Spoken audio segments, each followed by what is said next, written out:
your good gifts to us. We know that you created this world and desire for this world to be a place of goodness and of justice and of truth. And we pray that tonight all of our decisions and deliberations will align with your purposes. In Jesus' name I pray. Amen.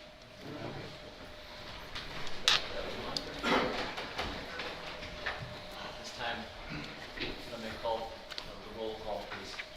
Commissioner Webster. Here. Commissioner Holzhausen. Here. Commissioner Root. Here. Commissioner Garber. Here. Commissioner Marks. Here. Commissioner Plowman. Here. Chairman Broder. Here. All right, moving on to the approval of the agenda. Before I would ask for a motion on that, there is a request to add one item to the Committee of the Whole agenda. If I may explain for a moment, the Elections Commission has asked for access to our corporate attorney, Eric, and his firm. And normally the process with this would be that our county coordinator, Dr. Boggs, approves access to the attorney because it does involve spending money. But in this case, a little bit of a tangled legal thing, because the question involves the recall petition language and the appeal thereof. Dr. Boggs has a conflict of interest because he works for this board. Therefore, the decision on whether to grant access to the commission, the Elections Commission, to use our attorney would fall to this board. As strange as that seems, but so we would, if you would like to put, if I got a motion and approval, we would put that on the agenda for discussion during Committee of the Whole. Would anyone like to make a motion to add that to the agenda? I would make a motion to add to the agenda the approval allowing the election committee to use corporate counsel, to authorize them to use corporate counsel for this purpose. Do I have a second on that? I'm getting no second. Can I second that? Yes. I get a no. I don't think the board, you gotta check the rules, but I don't believe the board's chair makes motions or supports them. I believe No, I- support, but you cannot make them. How many votes does it take to? Please. He can. Not just the majority. It is the majority. You got the because general. agenda hasn't been set yet. Once the agenda's been set, it takes 2/3. Before the agenda is set, You're here, Paul. you can add with a simple majority. I do believe I have you Robert's can. rules of procedure. I have the Well, you have your county. own rules. But Our- apparently I can't See? second the motion to add this to the agenda. We now have a motion with support. You're seconding it? Yes. Is there any discussion regarding adding this to the agenda? I'm almost sure our rules of organization call for more than a majority. While Commissioner Garber looks that up, Well, I have it. You're the parliamentarian? No, Commissioner Garber is. Commissioner I have them Garber's right here as parliamentarian. well. There you go. If you've got it quicker. do we have something? Well, I'm looking.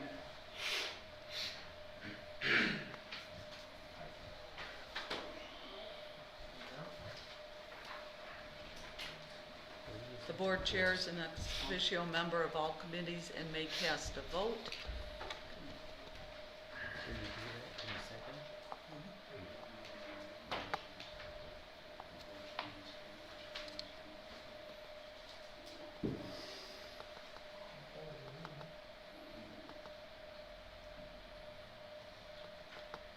Robert rules is what we will follow.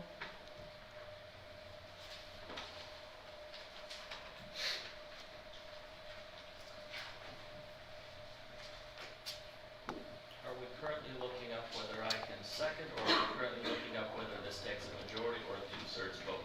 2/3 vote to the I agenda. was- I believe you can. I believe you can do the second. The chair shall decide all questions arising under the rules of the board and general parliamentary practice subject to appeal. I mean, so it falls back under 2. the Robert rules, yes. But I believe you can under Robert rules. All right, then I still have a motion with support to add this item to the agenda. Is there any discussion regarding adding the item to the agenda?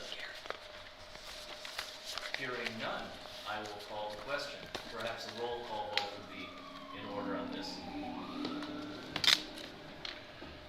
Commissioner Holzhausen, No. Commissioner Root, No. Commissioner Garber, No. Commissioner Marks, No. Commissioner Plowman, No. Commissioner Webster, Yes. Chairman Broder. Yes.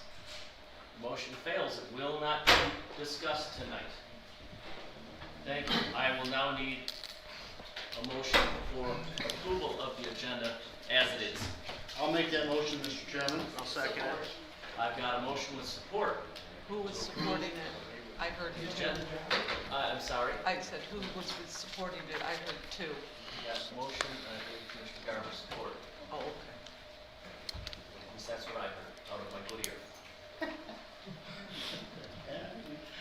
We get older, John. Yeah, you're that side, yeah. I'm sorry, I'm just lost this. We have a motion of approval, motion with support. Any discussion on the agenda? All in favor say aye. Aye. Opposed? Passes. At this time, we have our first opportunity for the public to address the board. I see some slips up here. If anybody would like to speak and hasn't filled out a slip, I'd appreciate it. I just want to, I don't do this every time, but I'm reminding people this week that as a board, we have decided that we do want to enforce our rules of order for the public addressing. They're fairly simple. They're on our website. They basically involve that there will be a limit of 3 minutes, or very close to 3 minutes. We ask for common courtesy, no personal attacks. We stick to business that is currently in front of the board or is of general interest to the county, and business that might be taken up in the future, that sort of thing. No personal attacks, name calling, any of that, or I will have to call you out of order. Also, on our side, I've asked my fellow commissioners that we not get in arguments with you. We give you your time and so on. There will be time after public comment for any commissioners who would like to speak to the items brought up or reply. With that in mind, I would like to ask. Mr. Chairman, if I may, Yes. point of order, we've missed a couple of agenda items. I apologize. Did I jump ahead? Just a little bit. Oh, you are completely right. I went from approval of the agenda to approval of the bills. So hold on a moment, folks. Keep that speech in mind. Thank you for that. I would ask for, on the approval of the minutes, I need a motion. I make a motion that we approve the minutes of the August 12th, 2021 Board of Commissioners meeting. Support. I have a motion with support. Any discussion on approval of the minutes for August 12th? Hearing none. No question. All in favor say aye. Aye. Opposed? That passes. Motion for. I'll make a motion to approve the minutes of the September 22nd, 2021 special finance meeting. Support. I have a motion with support. Any discussion? All in favor signify by saying aye. Aye. That is approved. Next, we will need to approve the bills. Thank you, Mr. Chairman. I move to approve the invoice edit reports dated 8/12, 8/18, 8/19, 8/23, 8/25, 9/2, 9/9, 9/6 of 2021. This also includes batch and wire transfers. The total is $6,156,105.12, and authorize that warrants be drawn from the treasury for same. Second. Which one? I have a motion with support. We'll get through with this. Yeah, get those done. Root? Any discussion on the bills?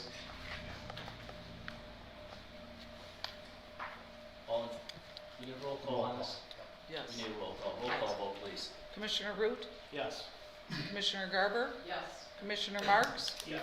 Commissioner Paulman, Yes. Commissioner Webster, Yes. Commissioner Holzhausen, Yes. Chairman Root. Roder, sorry. That's quite all right, yes. Passes. And now, my apologies, it's time for anyone who would like to speak. Michael Carr is first. Step Yeah, I up. have to go first today, huh? You're on the top. I'll get on those. I want to talk to you about the premium pay for the middle managers, and I see that it's on the agenda to discuss. I think that's great to have a discussion about that, but I hope you don't make any decisions tonight, because from my perspective, you should have that as a whole conversation, reviewing everything. The initial payouts were based on kind of a faulty premise that may need to be reconsidered, and I kind of look at them as hazard pay rather than premium pay or bonus pay. And if we think of it in that terms, hazard kind of goes increases as you go down the hierarchy. The people that are on the front lines are in much more hazard than the middle managers are. Most of us were pretty much asked to wear a mask, wash our hands, and stay away from people. The last one I can really get behind. If you take a look at the deputies and the people who work in the jail, that's a very hazardous job. And it's kind of hard to social distance when you're trying to put handcuffs on somebody or escort them within a facility. So those people deserve more consideration than they've been given so far. So I'd like to ask you to have a real discussion about an equitable plan, what an equitable plan would be. And I know the people that got $2,500 or less were able to keep it, but that shouldn't be the end of the story for them. I think we should have a full discussion, consider everything. And my preference, I was in the Army for 20 years, got deployed to combat zones. We all got the exact same amount of combat pay.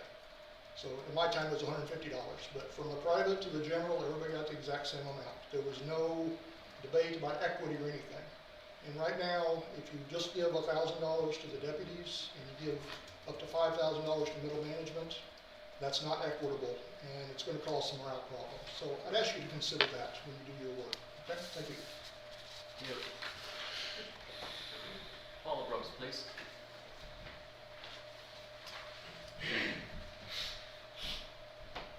Hello, Paula Brooks. I'm still trying to figure out what the lost revenue consists of and what this lost revenue can then be spent on. The revenue sharing, gasoline, and sales tax is part of the formula. Property taxes were still collected, employees were paid, and large amounts of plexiglass, masks, and cleaning supplies were purchased over and above the normal budget. $6.4 million in losses seems to be extreme to me. I still urge the county board to slow down with dispersing the funds. Get educated so the public is fully aware as to what are allowable expenditures. Why not come up with a document such as the Vernon Township Board is working on for those that qualify to submit their request for funding? Include the who, what, where, when, and why for the need. Allow for a 3 to 6 month submission period, and then based on your criteria to leverage the funds for the most bang for the county residents before making your allocations. Make methodical decisions, not willy-nilly ones, as to who is the loudest or who you like the best.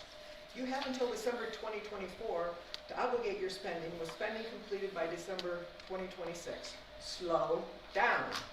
Yes, everyone wants to get this done as quickly as possible, but you don't want it to come back to bite you once again. Last night's presentation by Fire Chief Guy Hubbard, with future documentation needed, was an example of need. After watching Vernon Township and City of Durand struggle to find over $300,000 to fund SCBA's for their fire departments earlier this year, I'm sure all the rest of the departments in the county are in the same pickle as they try to replace extremely expensive gear. Grant funding is very competitive, and there are federal mandates as to equipment expiration dates. Running of fiber lines is just the start, which would cover not only internet services but also cable TV and audio. Central corporate office equipment would need major upgrades to allow for all these services as well, and yes, there's going to be a future cost recovery from the public. Many small businesses, nonprofits, and civic organizations lost out during this pandemic also. Money was flying around like falling leaves, but not all were able to collect PPP or other funds for any number of reasons, including fraudulent abuse of the process, running the pot dry. To cover all the county residents, why not look at providing each of the 16 townships with an additional $50,000 to $100,000 to address the needs in their area? They would have to divvy up between the townships, villages, and cities in their area on projects that would ultimately benefit everyone in their area, using a creative process. Think outside the box, not just because your budgets have all taken a hit and this is a way to recoup funds without decreasing millages. And yes, there's no way everyone's going to be happy with the final outcome. Thank you. Thank you. Michelle Ruggiero, please. I would just like to discuss the ARPA funds as well. I feel like what Laura Archer said from the YMCA yesterday really made a big impact that I don't know how many of you are aware, but years ago we had a YWCA. They had a latchkey program, they had daycare, but they also had job training for youth. I think it was age 14 or 15 up to 21 that they would hire, and they obtained really good skills. And with the YMCA looking at that, maybe having a latchkey program or childcare, I think that would be beneficial because they are a nonprofit. They would be able to offer reduced hourly rates when a lot of the going rates right now for licensed daycare facilities are almost $10 an hour depending on age.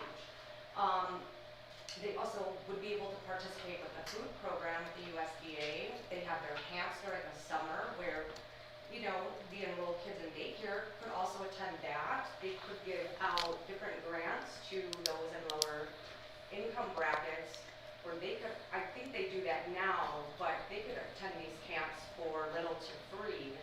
I also want to agree with this gentleman here about not rewarding these 5,000 and up for middle management when the people that were at the greatest risk are the people, the COs, the sheriff's deputies, the people in the health department, and we just lost a life because of COVID, so they are at higher risk. I am not aware of anyone in middle management or upper management that have passed away from COVID in this county. So I really want you to rethink not just giving the lowest people on the totem pole the $1,000 that they receive. They need to get more. Thank you. Thank you. Matthew Shepard, please. I'll stand here for ease. I'd like to point out in the Department of Treasury, it does state that allocated funds can be used to provide substantial flexibility for each government to meet local needs, including support of households, small businesses, impacted industries, essential workers, and the communities hardest hit by the crisis. Those communities include not just our small businesses and municipalities, but the service organizations for veterans and other charitable organizations within the communities. So, like I said, it hits all aspects of our community, not just government. And with that, I'd like to ask if competitive bidding was made for the canteen services, Ron Kedrick for the corporate county council services, and other things that are listed on here.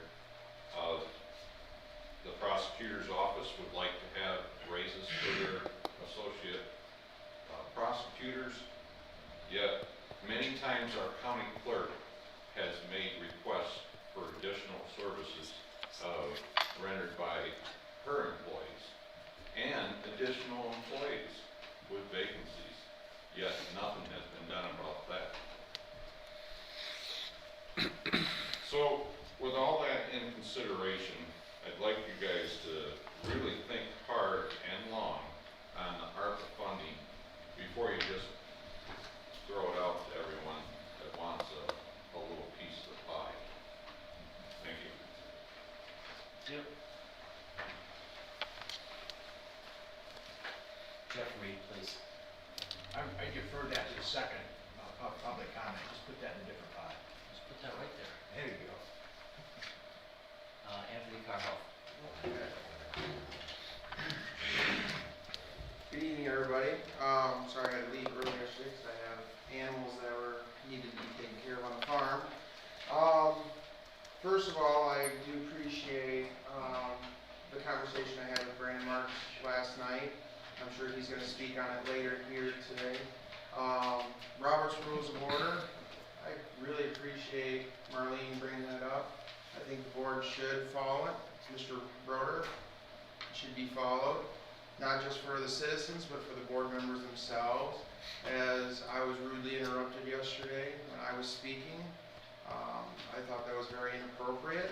And that goes to show another reason why the recall in this county needs to move forward against Ms. Garber, Mr. Palmer, and Mr. Root.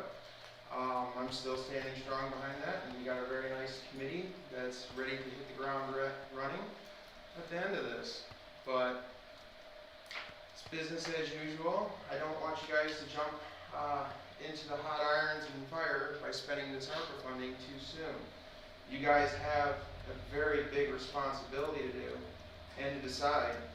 And if you don't decide right, it's going to come back and bite you. And as I was speaking to Mr. Tom Mankey over there, we're going to hold you guys accountable.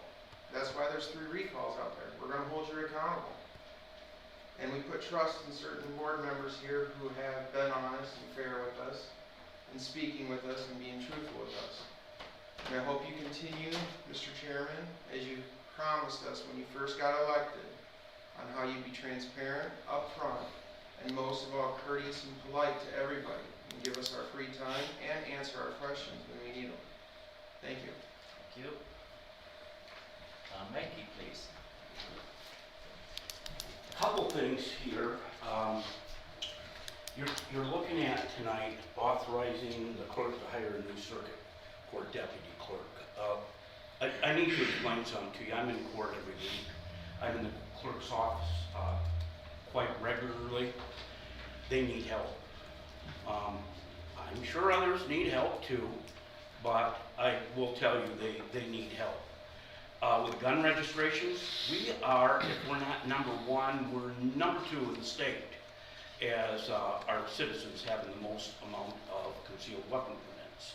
I think we're around 7,000, the last number I checked, people in this county. And so there's people in and out of both offices constantly. And so I'm very much in for that. Number 2, I think this is very important. The COVID vaccine that you're going to be voting on today. I was here for all your meetings regarding that this week. I heard the discussions. And after I ran the story last night, I did get from the director, I won't name names, but I got an email from the director that said it was a fake story. He didn't want $40 fee to give to people. He only wanted the $40 to give to insurance companies. But he did not want that $40, and he claimed that he sent you all a memo this week stating that he didn't want that $40.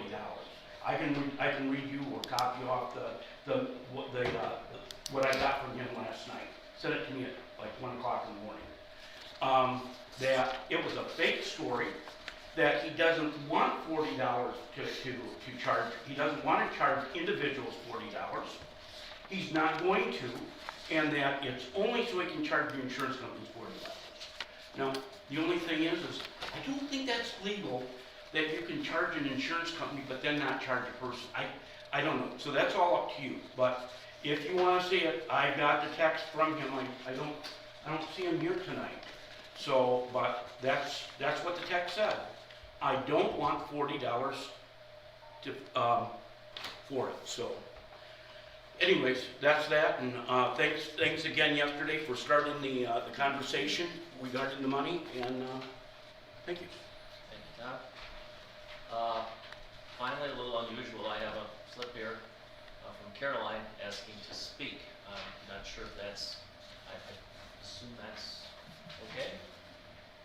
A little unusual, but yes, please. Do you want me to go down or? No. Okay. Well, it's unfortunate that here I am once again put in this position. I tried to do things a little more privately, but given the situation, I guess I have to just kind of speak up. A couple days ago, I approached the county coordinator and our chairperson regarding the county attorney and the recall commission, the election commission, to have access. A couple things I'd like you to understand. Most of you probably maybe aren't aware, I had approval to send him the petition language. We had permission to get an opinion from this attorney. That opinion was what helped me at least make my determination on the clarity. I want it to be very clear that this is not a personal thing. The constituents have taken steps, appropriate steps, in what they feel is representation for this county. I can't help that. I have been elected to do a job. I am doing my job. This is a very bad position I am in. I have to work with you guys on a regular basis. I have been mistreated in the past. I don't hold any grudges. I move forward. I am professional. The fact that we got a legal opinion, the attorney was sitting with us at that hearing, and because a hearing comes down from the judge, the circuit judge, because that's now where it is, a case management briefing order, I send it on, keeping the attorney informed, as anyone would for an attorney that was sitting there with us. And yet, I was just sending it to him, hey, here's the next step. What's going, what direction? Unfortunately, he is in a bad position. He needs to seek guidance from the board. I understand the position that Dr. Boggs is under, the board is under, but you can't have it both ways. We got one thing and now we're being told no. I don't even know, because of freedom of information, if we can even, the three of us, the committee, we can't talk. So I don't even know what their opinion is on what came down the other day on the 21st from Judge Stewart. I know my feelings on it. I was just informing someone that was also involved in that process. I don't know if we would need the attorney, but the fact that you, 5 of you are saying no looks badly, and again, probably supports what's happening. It's frustrating, and that's all I have to say. Thank you. That ends this portion of the public comment, but as promised, at this point, I will open it up to any commissioners who have thoughts, replies, strictly on what was discussed at public comment. Would anyone like to add any information or have any thoughts on what was said today? I'll go first. Yeah, sure. Regarding that issue, there's a lot of things to it. One, our corporate counsel.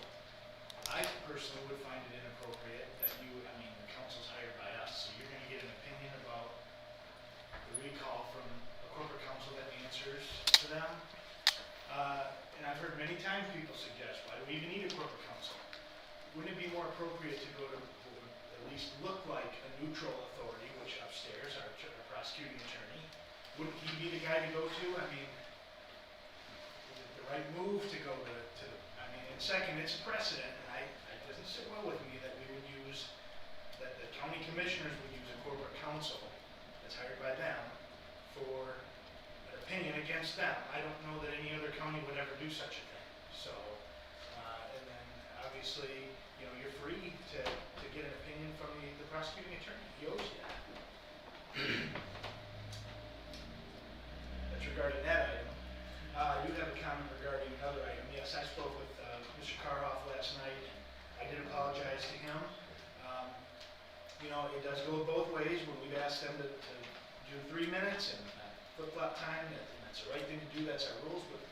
But as a board, we have had a history of engaging with the constituents, and we just got to do a better job. I understand that he wanted to say more, and he felt flustered. I understand that, and again, publicly, I'm sorry, as a chairman of that committee, I did not allow you to have your due time, and that I apologize for. Chairman, Commissioner Marks, Yes. I did pause the timer Okay. during that, so he did get his full time. I think it was more that he felt flustered. But the timer. And I just, in the interest of moving forward, we won't be the last board that ever, and there will be future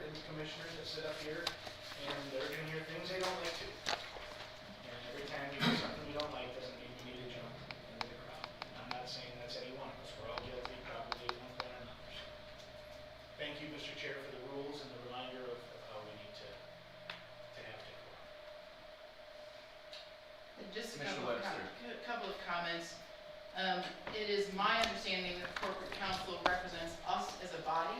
There are 3 individuals under recall, 4 of us are not, and we are a body. And we need to act in the best interest of this body. I would think that the 3 people who are under recall should declare that they have conflict and not vote related to these things. I couldn't find support for that. I'm not an attorney, but I am uncomfortable with them even being able to vote on it. So that was my thought about that. And I also just want to say, because we won't have an opportunity to speak again until after we've had discussion, I hear what people are saying about we should not make a decision, but the point is that some people, regarding ARPA funds, some people have $1,000 and $2,500 already, and there are some people who have nothing, who should have probably received something. It's probably true that we should not have given anything to anybody yet, but because there is money out, some employees have 1,000, some have 2,500. We have to do something to rectify, to try to equalize that. We'll have discussion tonight about what that's going to be. But I don't think we can do nothing. We may decide to do that, but I think we do have to have that discussion. So just wanted to make that point before you hear our discussion. Thank you. Anyone else before we move on? Thank you. Well, I had a couple of comments. I'll try to make it very quick. I know this sort of thing does take extra time, but I think it is fruitful. There seems to be some confusion out there as to the 2 things we are discussing. We are discussing the controversial bonus pay in one part and what we're going to do, because we're currently under a judge's order, as probably all of you know. There has been a freezing of that. We are trying to straighten that out and put it to bed, and we have a couple of options that we'll be looking at tonight. That is a small part of the overall ARPA funds. What happened yesterday was just the beginning of a discussion that I suspect will take a very long time, where the vast bulk of the ARPA funds, this board is going to talk about, and we're going to talk to community members, and we are going to consider what to do with the vast bulk of that. What I'm hoping that we settle tonight is that one piece that is currently under judge's order that has caused the controversy. Please don't get the idea that we are going to rush into, spending all those many millions of dollars tonight or next month or anything else. I suspect these discussions will go on for a while. I think that's all I had to say. If there's no one else, we will move on to, let's see, I want to get out of order again, to committee reports. Let me start with Commissioner Webster, did you have anything? Just a couple of things. I'm on the Council on Aging Board, and the investigation into the funds that were breached is completed.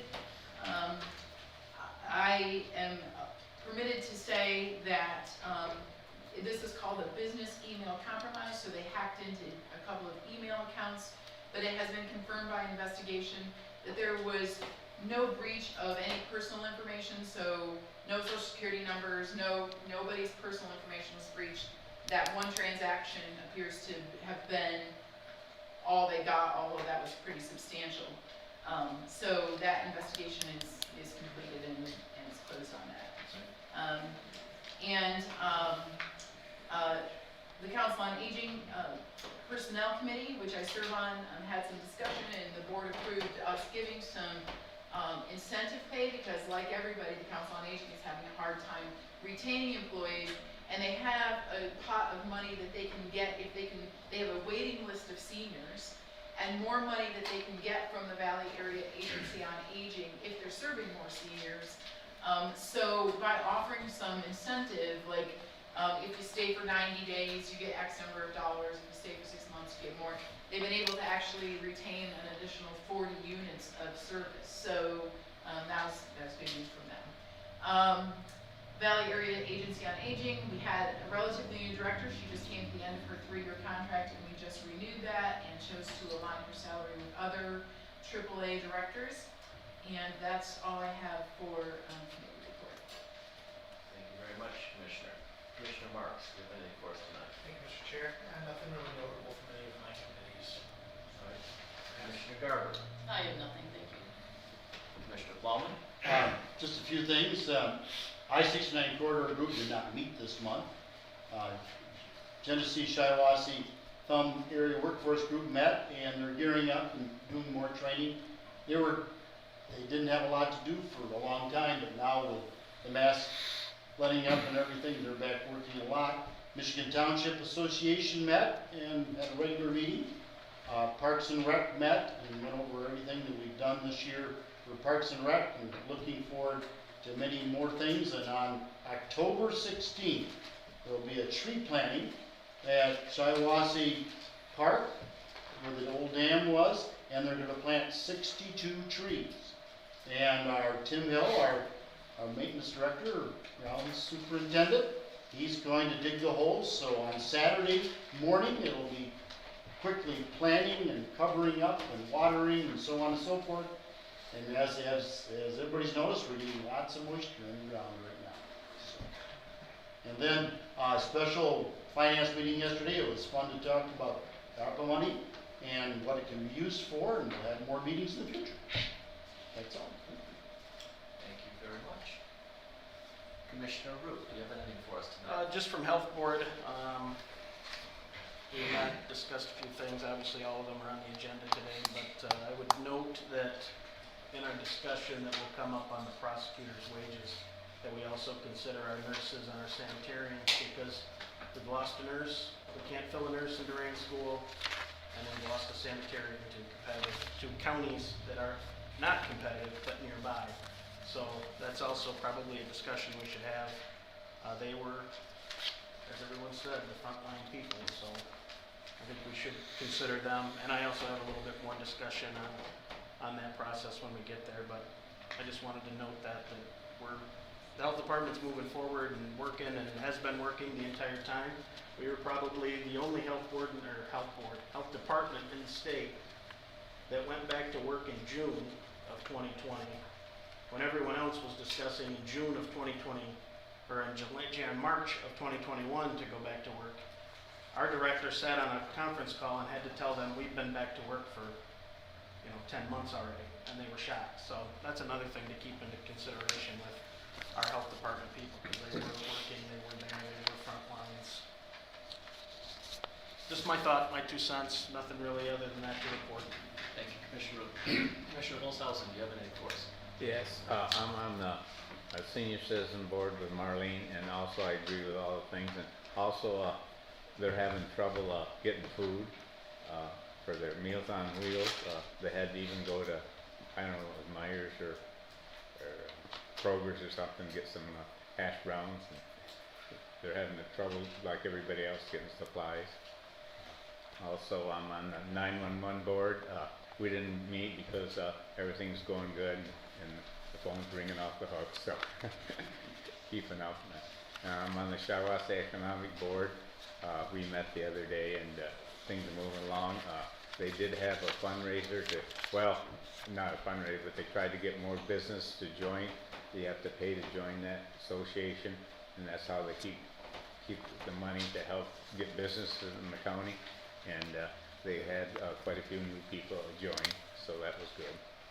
And also I'm on the mental health at Shiawassee Health and Wellness Board, and things are moving along. There's a little problem over there. The state wants to privatize that function instead of having it under the county control now, and that's a big issue right now, and they have a little problem keeping health too. And I'm also on their finance committee, and I'm on their nominating committee over there, so keeps me busy. I think so. Thank you, Commissioner. All right, that concludes our committee reports. Next item, our agenda is our committee motions and reports. I'd like at this time to turn it over to Commissioner Marks. Thank you, Mr. Board Chair. At this time, I move to approve the L-4029 2021 tax rate request as presented, and instruct the chair and clerk to execute the same. Second. I have a motion with support. Will there be any discussion on that item? Call the vote, please. Commissioner Garber, Yes. Commissioner Marks? Yes. Commissioner Plowman, Yes. Commissioner Webster, Yes. Commissioner Holzhausen? Yes. Commissioner Root, Yes. Chairman Broder. Yes. Thank you. Then we'll move to item B. I move to approve the minutes of the September 2021 Economic and Fiscal Development. Support. Got a motion with support. Any discussion on that item? Hearing none, I'll call the question, please. This is just approving minutes. Oh, excuse me, that is approval of the minutes. All in favor, say aye. Aye. Aye. Opposed? And that passes. Thank you, Commissioner Marks. Thank you. Commissioner Plowman. you're Thank, up. thank you, Mr. Chairman. I move to approve the budget adjustments as presented. Second. Motion with support. Any discussion on that? Roll call? Commissioner Marks, Yes. Commissioner Plowman, Yes. Commissioner Webster, Yes. Commissioner Holzhausen? Yes. Commissioner Root, Yes. Commissioner Garber, Yes. Chairman Broder. Yes. I move to approve the contract with Canteen Services as presented and authorize the board chair to execute the contract. Support. Motion with support. Any discussion on the canteen services contract? Yes, Commissioner Mr. Webster. Chairman, I asked the question last night, and I spent time today looking through the information from Canteen. I don't see any written representation that the people that we have are currently going to be able to keep their jobs, for one thing, keep their retirement, keep their benefits, and that any years accumulated investing into their retirement would go with them into this new employer, Canteen. I also have some information that jail employees are under the impression that this was already a done deal. They were surprised that there was a vote on it this week because it's been represented to them that this has already happened, and that is concerning to me. And so without really adequate numbers and representations in front of me, while I favor privatization, I am going to have to vote no on this. Dr. Boggs, did you have any comment on that? Yeah, just a couple of things. One, I did go to one of their latter meetings with Canteen Services. Now, what the process was the sheriff used to begin it, I'm not sure. I met with them when they developed the contract. During that meeting, they said that they would take our employees and that they would evaluate them and then bring them over to them. They would not be transferring years. So the one employee, I am told by the sheriff, is planning to retire and then be rehired, so that closes their MERS plan, and they would begin under the 401k that this company offers.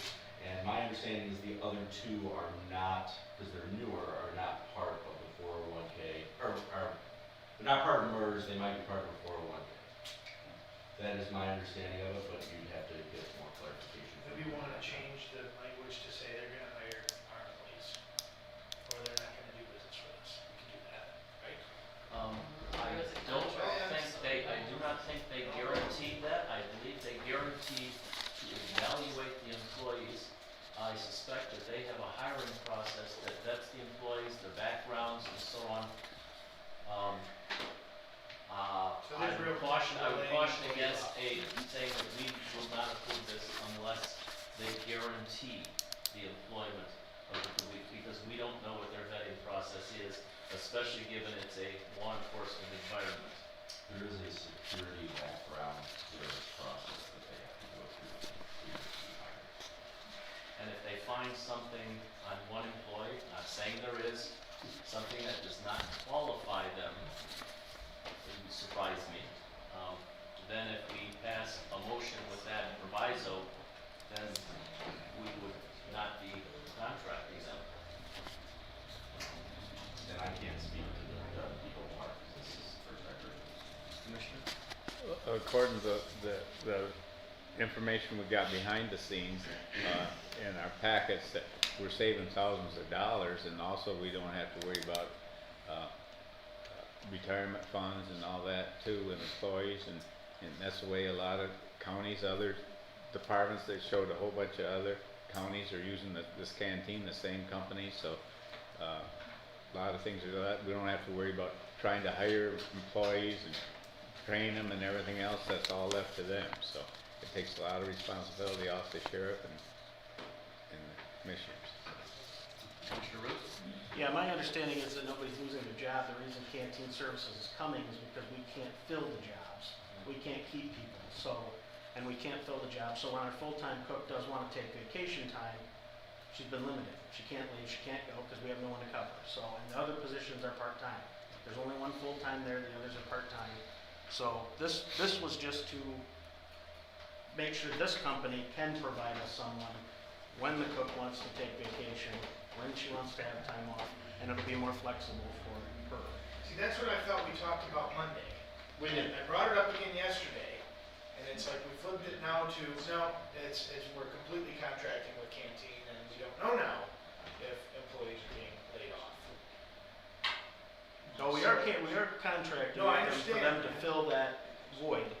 And my understanding is. So is it a filling of the void, or is it a complete contractual? It's a complete contractual agreement that fills the need of continuously trying to find a cook that only has to work 2 Saturdays a month. And that's a position that not really a lot of people are interested in, or a Saturday and Sunday every other weekend. So this will just put it on them. They will hire people, they will have people in there. I did have the understanding that the one employee was going to retire and she's going to work with them. So it is a reduction in our MERS. But I think it's just something that fills some gaps that we need. I definitely understand that. What have we been doing lately when there is, because someone's got to cook for these inmates? So- Deputies sometimes. Deputies. Sometimes They're not necessarily trained. Nobody is begging to work at canteen services. I'm sure they will take anybody they can get, including our employees. A couple of times they've been eating sandwiches because Tammy and them have had to make them our own. But I don't want to get into the details of that, and the sheriff can present that. Be more the sheriff. In general, though, privatization will often bring a benefit. Those with contract of expertise, they have purchasing power with bulk purchases. They have systems to make sure that, nutritional requirements or other things are in line. They bring human services. There are often many benefits to privatizing in the public sector services that you can. So I agree, like Marlene said, this is generally a good idea. Yes, Commissioner Webb. As I've looked through the package again, I just had to double check, I don't see an actual calculation of what we're going to save. I mean, there's an assumption that privatization saves money, but if Page just turns sideways. okay, it may just be on board for these somehow. I believe it's 60 to 65,000. Yeah, I believe it's fairly significant. Okay. Yes. I don't think it's our job, to micromanage the jail or the sheriff. I mean, we don't tell him what patrol cars to take and who to take and everything like that. He runs his department. If he thinks this is the best for his department and everything else, we just approve it. I mean, he's checked all the facts about it, and we don't tell him what kind of cars to get and how much gas to put in them and what patrol goes where. That's his job, so. I agree here, this is I a lot of discussion over. Yeah. Yes, it Pretty is. simple. Also, too, keep in mind, in our Constitution of the State of Michigan, the statutory requirement of the sheriff is to operate the jail, period. He operates the jail. So statutorily, Constitution-wise, that's his duty and his job, and he wants to make this decision, so he can. We all set? Set. I'd like to call the question, roll call vote, please. Commissioner Plowman, Yes. Commissioner Webster, No. Commissioner Holzhausen, Yes. Commissioner Root, Yes. Commissioner Garber, Yes. Commissioner Marks, Yes. Chairman Broder. Yes. I move to approve the engagement letter with Baker Tilly for the refunding of bonds. Support. I've got a motion with support. Any discussion on that item? We did discuss it yesterday. I don't know if there's On Monday. anything, Monday, excuse me. If there's no discussion, call the question, please. Commissioner Webster, Yes. Commissioner Holzhausen, Yes. Commissioner Root, Yes. Commissioner Garber, Yes. Commissioner Marks, Yes. Commissioner Plowman, Yes. Chairman Broder. Yes.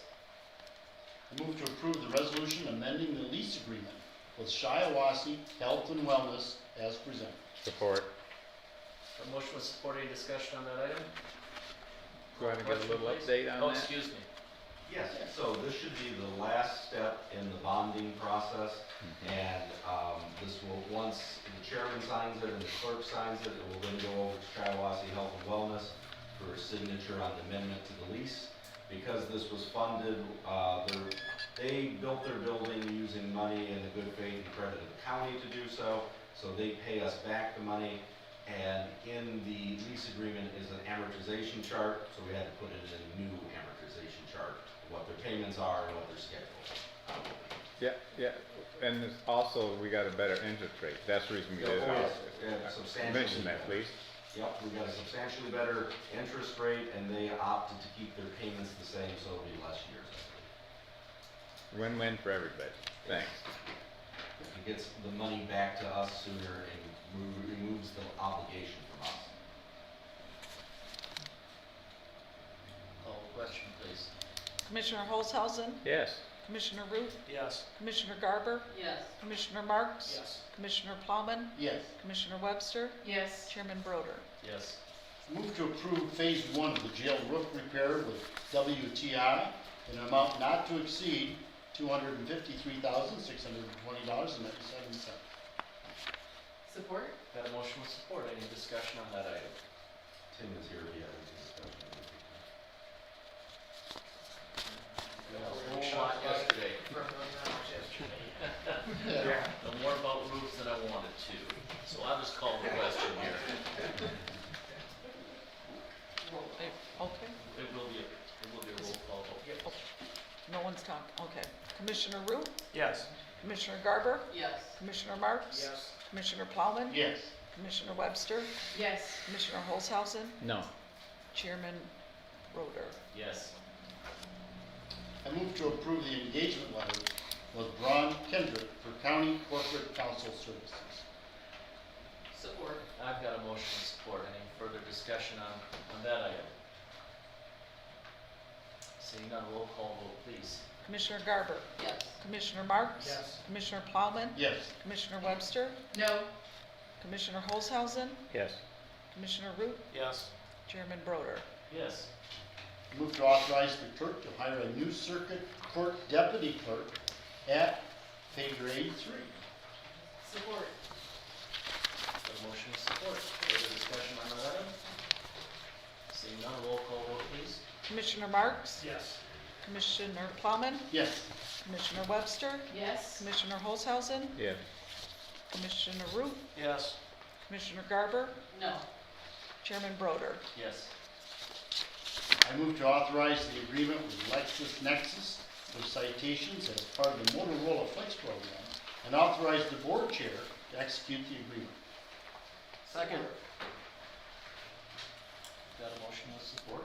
Who supported? I heard two. I heard two. Was Root Garber taken? Root. Any discussion on that item? Roll call vote, please. Commissioner Plowman, Yes. Commissioner Webster, Yes. Commissioner Holzhausen, Yes. Commissioner Root, Yes. Commissioner Garber, Yes. Commissioner Marks, Yes. Chairman Broder. Yes.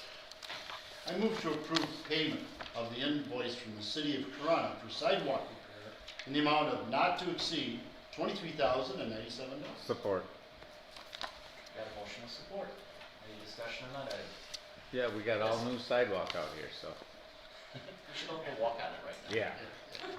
I will also point out that when they dug up the sidewalk and everything, they found a water main that was before the meters, so it was, we weren't being charged for it, that had been leaking for some time, which contributed to all of the wetness that we were experiencing in the basement of this building. So hopefully now that they've torn that up, they've replaced it, it'll also be, we can't tell today, but it'll be drier for us overall in this building. Good. We've had enough of wet basements for a while. Thank you. Any other discussion? Roll call vote, please. Commissioner Webster, Yes. Commissioner Holzhausen. Yes. Commissioner Root, Yes. Commissioner Garber, Yes. Commissioner Marks. Yes. Commissioner Plowman, Yes. Chairman Broder. Yes. I move to approve the reclassification of assistant prosecutors from grade 10 to 11 and the chief assistant prosecutor from 12 to 13. Support.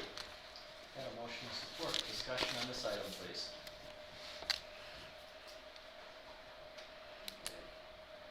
No discussion or questions?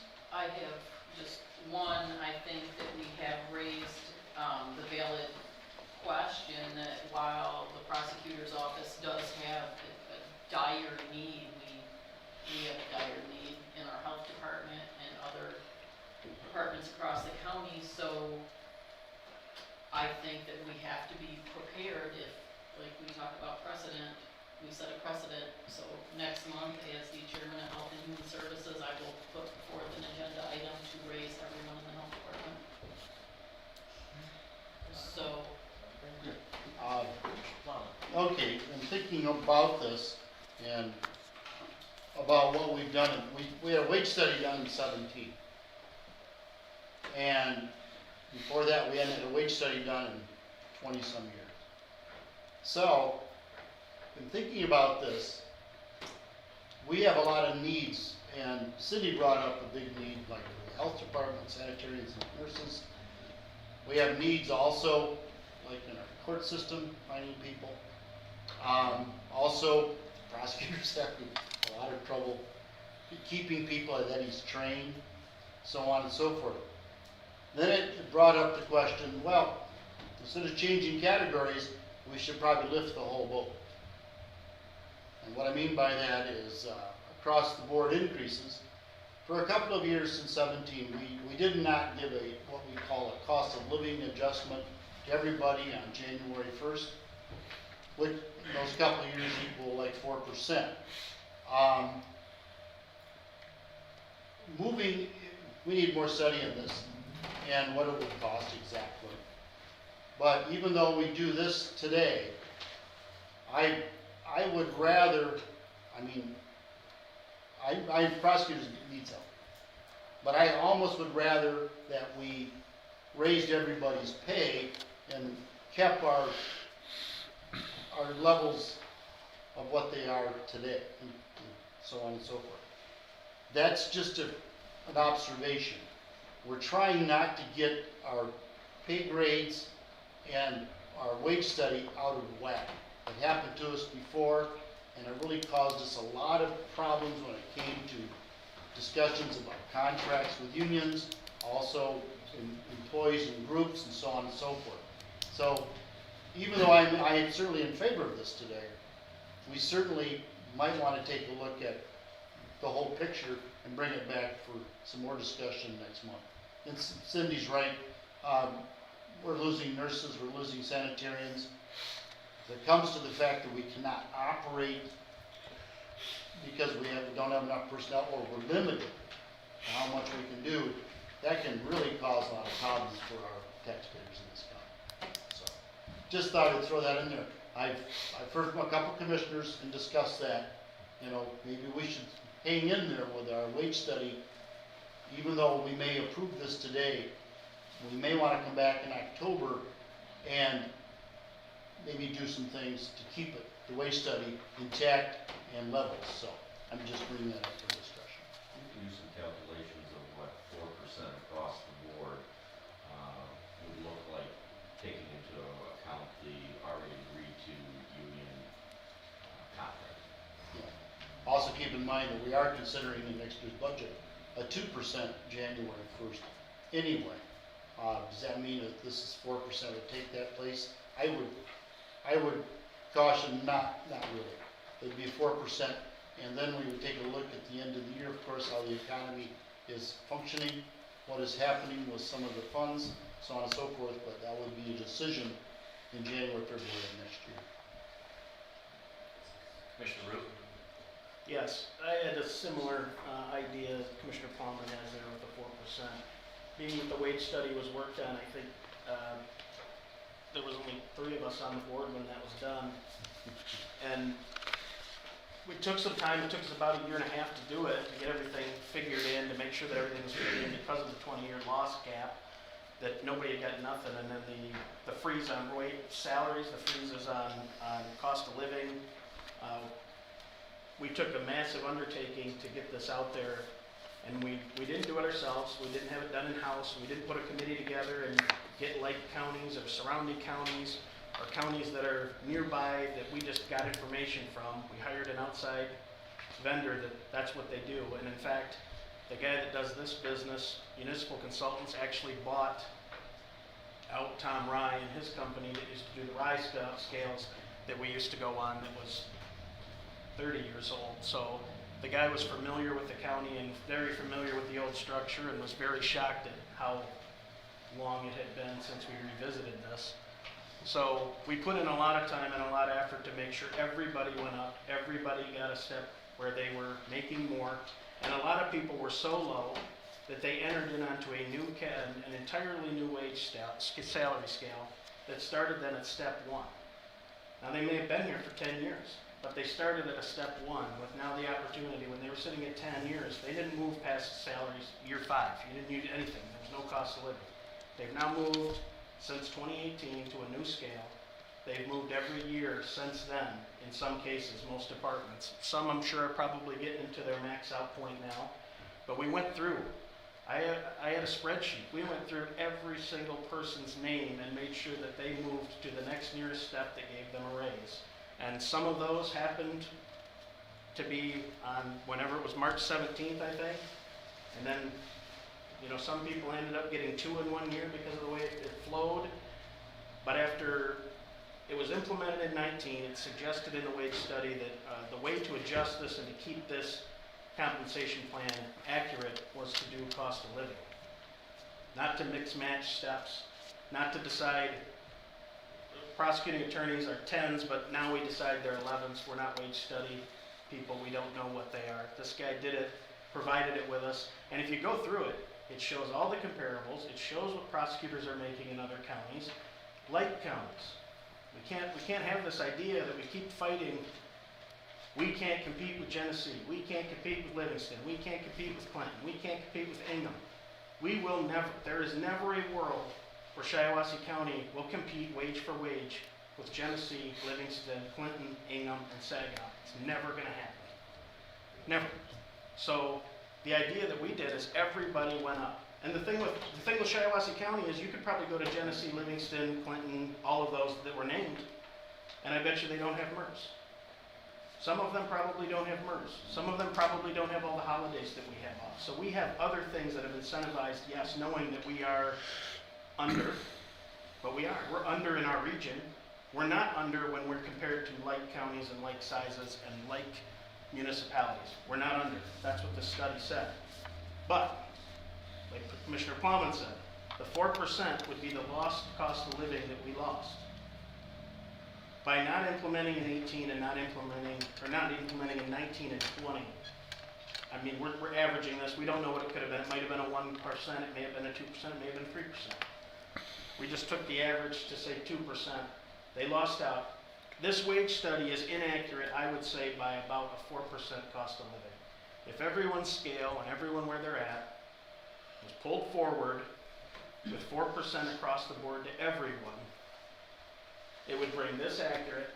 It wouldn't throw these out where now positions are reclassified to new rates, to new levels, because that's the last thing we want to do, because then when does it stop?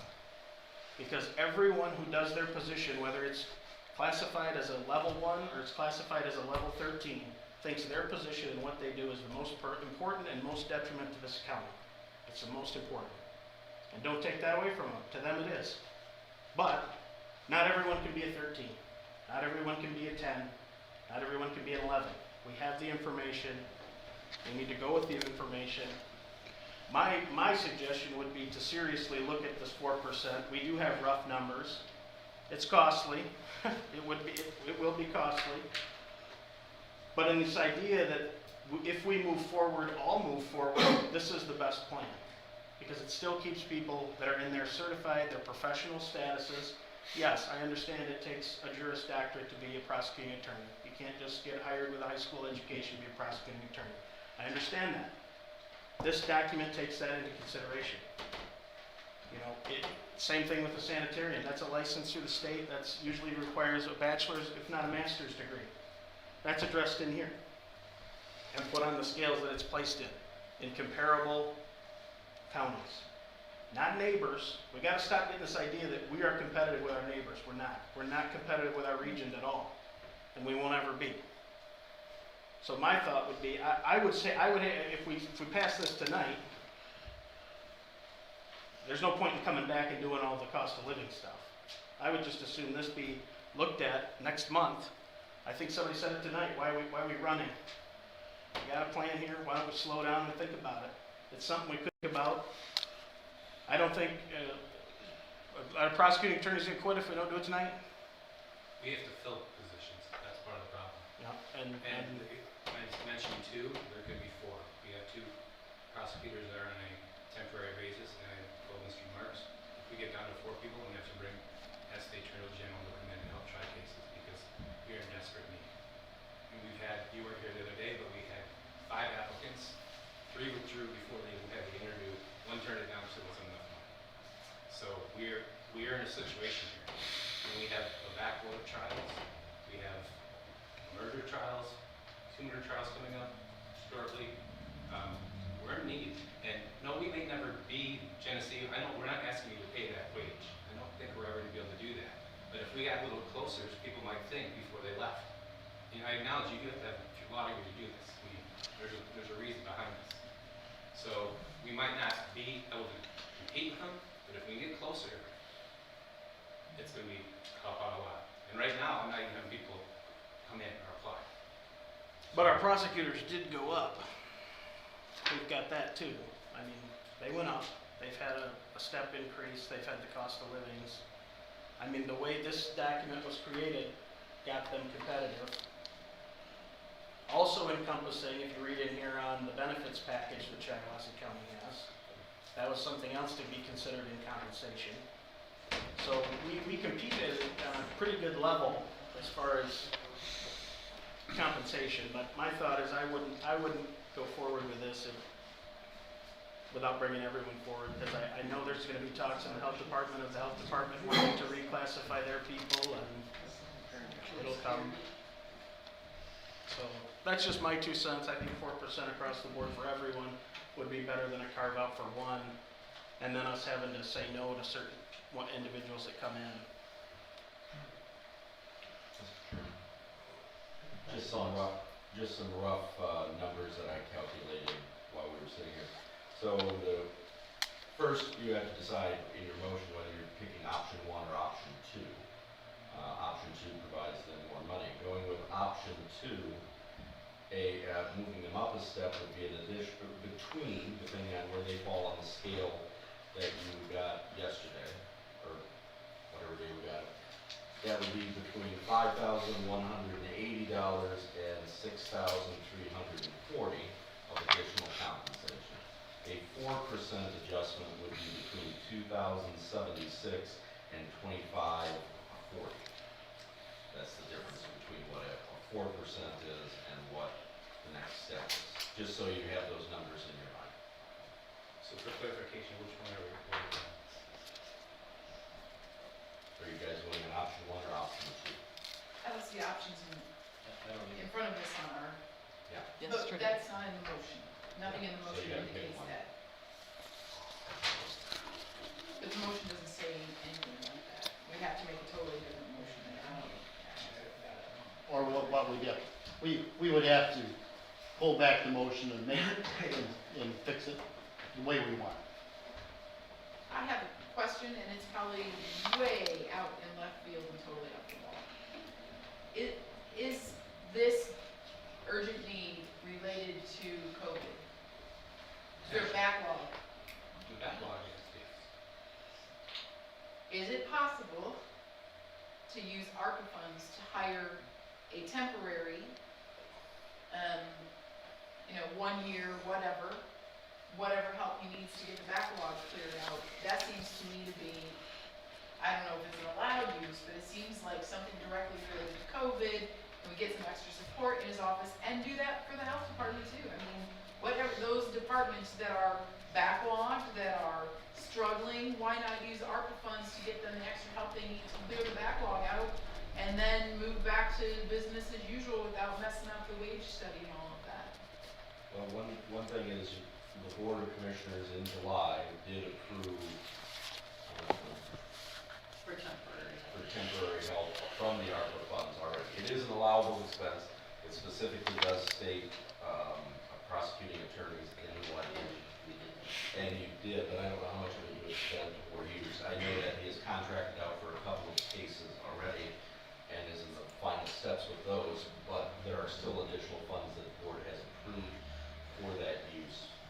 I mean, I don't know if it's possible to hire somebody like as an independent contractor and pay them more than what's on the wage study, if it's like for a year or 6 months or something, I don't know, I'm just throwing ideas out, but. Well, that's a short-term fix, but what I'm trying to do is a long-term fix. Okay. Because then I'm just gonna be in the exact same boat a year from now. Well, but I mean, the long-term fix could be something we have a little bit longer term to talk about and have, you know, 4% discussion or something like that. And our attorney's gonna wanna come for just a year, or is the nurse gonna wanna leave somewhere else just for a couple of years? It's about what they're doing right now anyway. Get in, get there, If I resume can, built, get out. excuse me, if I can weigh in with my 2 cents, I totally understand what Commissioner Root and Commissioner Plowman are saying, and it certainly does uncover a larger picture that I had hoped to discuss in our roundtable today. But when you are in business and you're hiring people, if you need a number of people and you advertise a position, and whatever studies you have, if no one shows up, no one wants the job, it tells you you've got to do something with wages and benefits, that whatever studies, whatever anything else you have, whatever your human relations in, you're not paying enough because nobody wants the job, you're going to have to offer more. On the other hand, if you have 5 positions open and 500 people apply, you might say, maybe we're being a little too generous and we don't have to give so much. Theoretically, what you want to do is you want to pay enough to get qualified people in the door and working, and not pay more than you have to, because that, I mean, I guarantee if we pay $200,000, we'll have lots of applicants, but we do not need to pay $200,000. On the other hand, if we pay $20,000, we'll have no applicants. And that's something we have to consider. A study is well and good, and I agree we need to, as much as we can, stick to it, but the prosecutor is here telling us whatever we're offering isn't working. He's got no people coming in the door, and I don't know if we can leave him hanging tonight. Let me put this out there too. One thing that we did touch on, but we didn't, I'll touch on it again, things do change. And with the COVID, nursing is, of course, one of the key components. But we've seen for quite some time that nursing skills, there's not enough of them. And so when they graduate, they sort of look for the positions that pay the best or accommodate their lifestyle. It may turn out that when we do a little looking here in the next month, that we get prosecutors and nurses and sanitarians and those activities, we may have to take them up a grade to stay competitive even with the people that we're compared to. I mean, that is a question, it's not a statement of fact. And so, even with the 4%, it may turn out that we do, and we should have raised the levels of, I'll use them, prosecutors, nurses, and sanitarians. And then 4% for everybody else is more than adequate and fair. That's what we have to determine. But of course, I'm a little bit agreeing with Greg. Sometimes you don't have anybody applying for the job, and you need to do it. Right now, Genesee County cannot find enough attorneys. They're sometimes 2 and 3 years behind in trials. Wayne County's having the same problem, and other counties are having the same problem we are.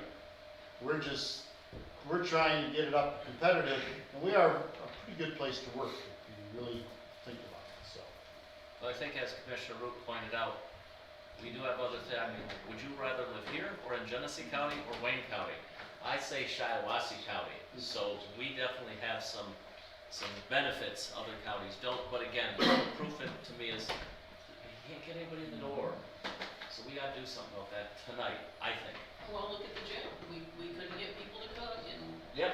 that's why we privatized. I mean, that's, It is a if we big would've problem. raised their wages, then we wouldn't have had the canteen discussion. We would've had applicants there too. If I may, Mr. Board Chair, Yes.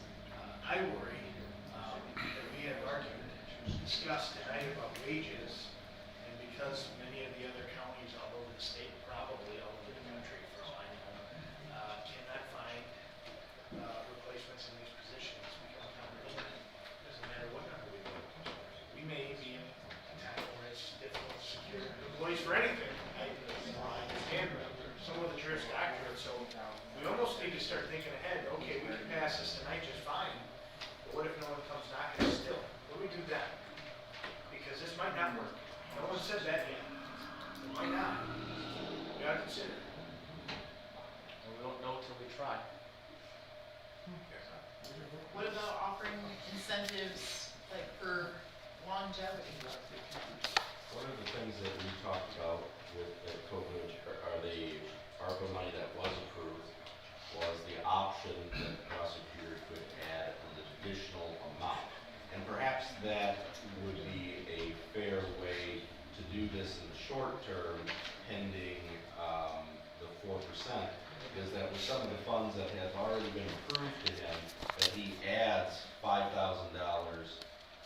of ARPA money to it for each of the individuals that are working and the ones until, with the understanding that this is a temporary fix, because he already has that approved from the Board of Commissioners, and when that money is depleted, because what did they approve of, 200,000 or 100,000?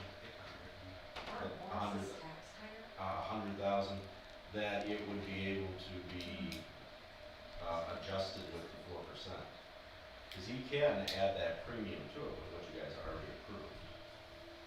And that would be a stopgap measure between now and doing something else. And then it wouldn't impact the wage study, because it would just be a premium addition. But you did say the wage study and what's being discussed would be significantly less than the prosecutor is requesting what he thinks he needs as a minimum to get people in the door. 4% would be between 2,000 and 2,500. The step increase would be between 5,000 and 6,000.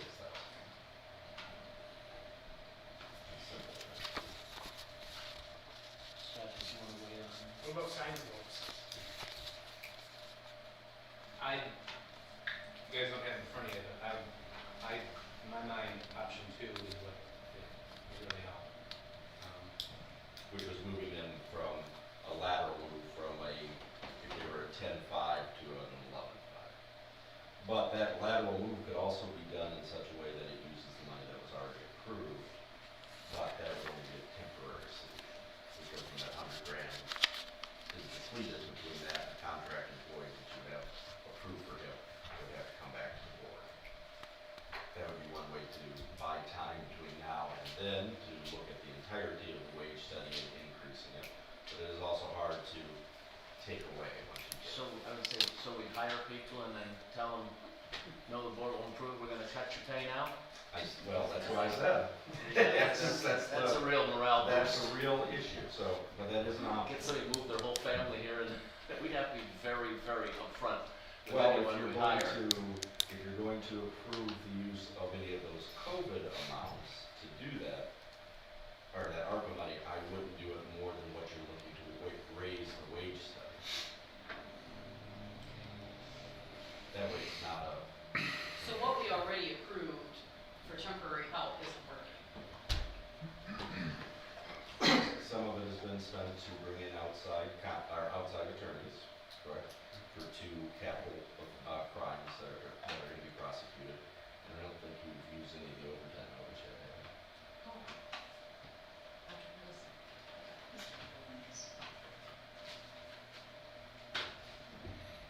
Yes. You've hit on some really great ideas, and one thing, when we designed for some of this problem in the public defender's office. I am down 2 employees, we've already out advertised, no hits whatsoever. And without doing comparables, we are a bit lower than surrounding, even Saginaw. They pay at least $4,000 more than what our wage scale does. But we designed into our program, I've got a budget of $150,000 for overflow conflict counsel designed into my budget. And so we had to actually go outside of the county and ask Genesee County attorneys to come here and work our overflow and things, and we're already almost maxed out last year's budget. Fortunately, my budget kicks in October 1st, but I don't know if Scott will be able to get outside attorneys to come in and fill, because I think that's an excellent use of the ARCA money for an emergency basis, because all our cases are backed up due to COVID.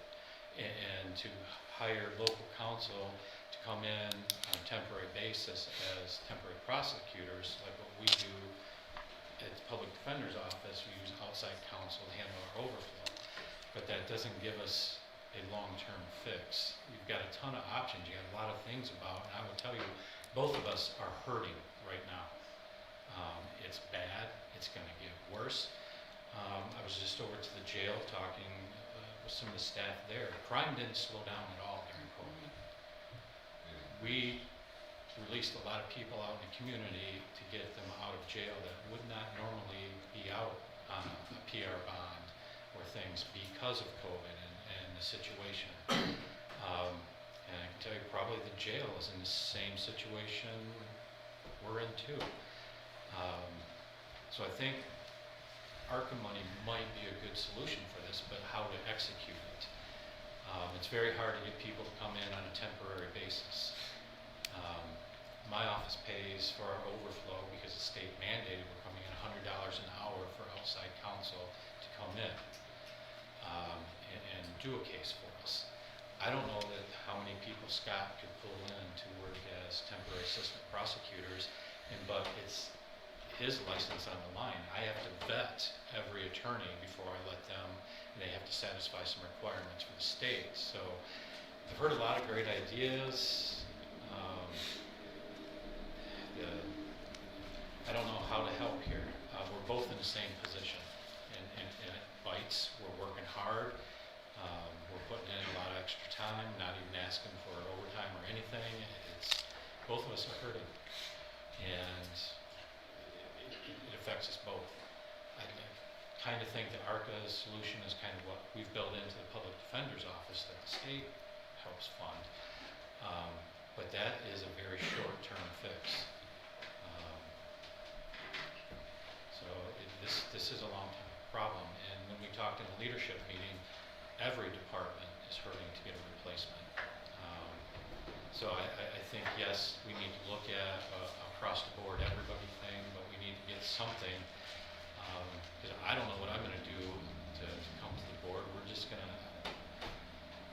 trying to do the best we can and rearrange things, and I've got nobody applying for public defender.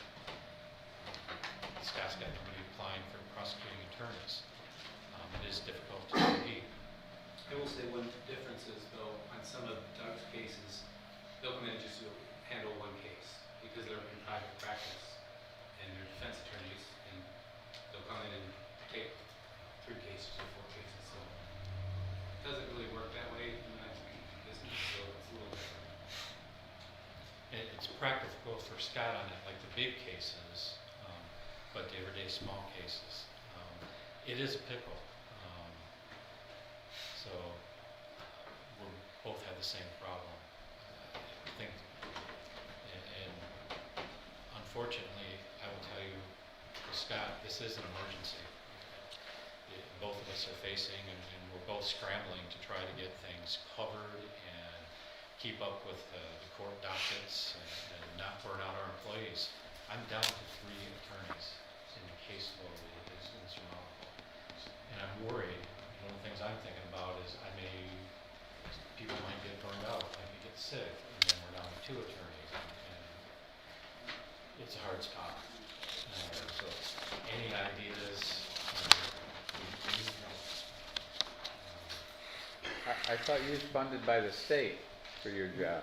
The We are. state's not gonna raise it up any, if No, they're all when- having problems? Once the state sets the budget for the fiscal year, we do not get any more money.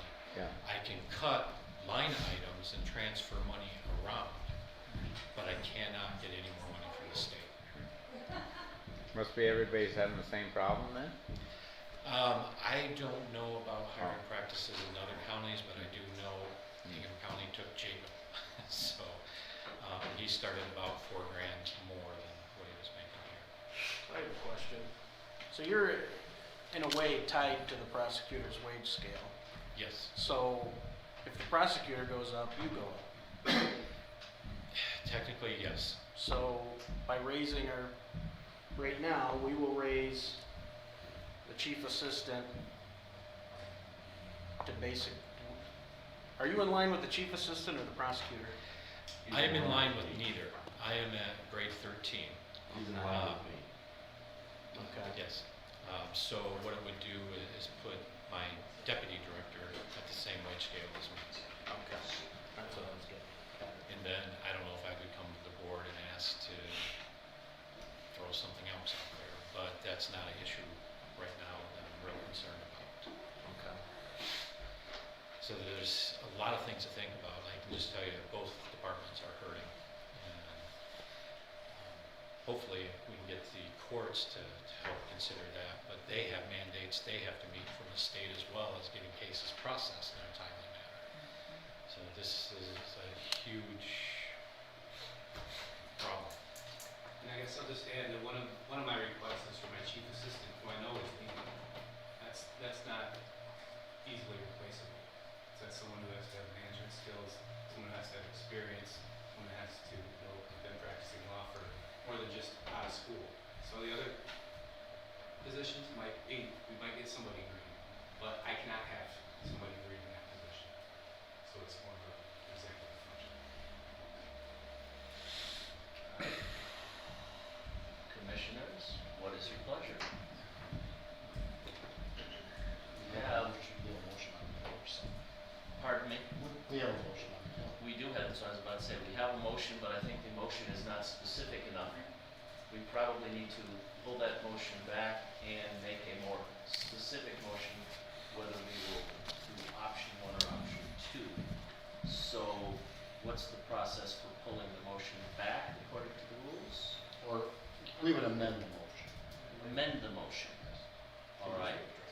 or we can withdraw. I'll withdraw my motion. Second, if you withdraw your second, then we can form a new motion. Very good, that motion is withdrawn. Dr. Boggs, can you please just very briefly give us a summary of option 1 versus option 2? Option 1 that would move them to the next position that would give them a raise. So they would go up. So as you look at this thing, right, that you have, option 1 may take them from here, but then move them down kind of at a diagonal way to whatever is the closest one that gives them a raise. The total amount of the increase to wages and benefits would be $21,000 over the course of the year. If you do option 2, you go from 1 and you drop them down to where they are maintaining the seniority, and that would give them $50,000 over the course of a year, including their benefits. That's the additional cost that it would be. So that's only $42,000 in wages. The rest are in benefits that are incurred in that amount. The difference between 1 and 2 is that some individuals who have been here for a little while, who have a few years, will experience what Jeremy described earlier, where they will drop down to a level 1, but they will still receive an increase. So that's the option that is before you, either 1 or 2. Is there a motion? Would anyone like to make a motion? I'll make the motion that, option 2 was the 50,000 increase. I'll make a motion for option 2 that we approve it this evening. I'll support that.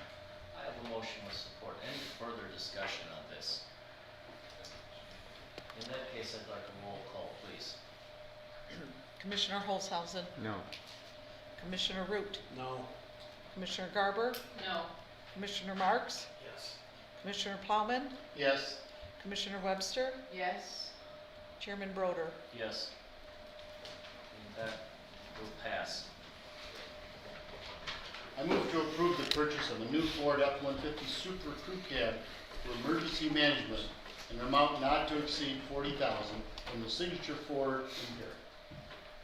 Support. A motion with support. Any discussion on that item? Roll call vote, please. Commissioner Root? Yes. Commissioner Garber? Yes. Commissioner Marks? Yes. Commissioner Plowman? Yes. Commissioner Webster? Yes. Commissioner Holzhausen? Yes. Chairman Broder? Yes. Item L here is discussion for reawarding premium payments to middle management. And I think, Doc, you have some numbers? I have some numbers to pass out to you. Okay. And then we can go over them. This is based on your discussion yesterday. So as soon as everyone has them, I'll just run down the spreadsheet.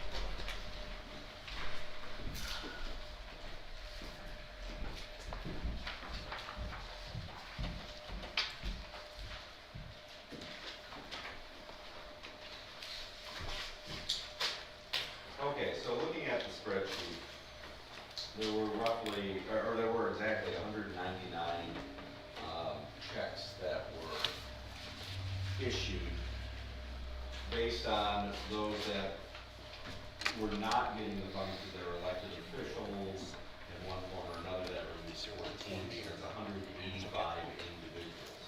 Of them, we had suggested that those 14 individuals that were in the middle management section and the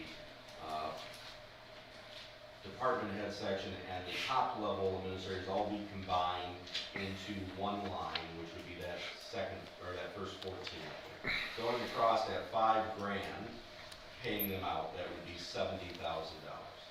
And that would be the additional amount, taking that total to 321.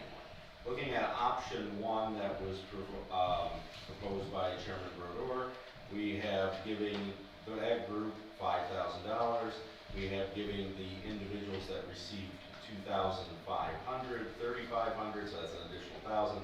The group that received $2,000, an additional $1,000. The group that received $1,000, which is 116 individuals, an additional $1,000. You go across and you can see that totals up to $492,000, and so the difference between that is $171,000 additional funds.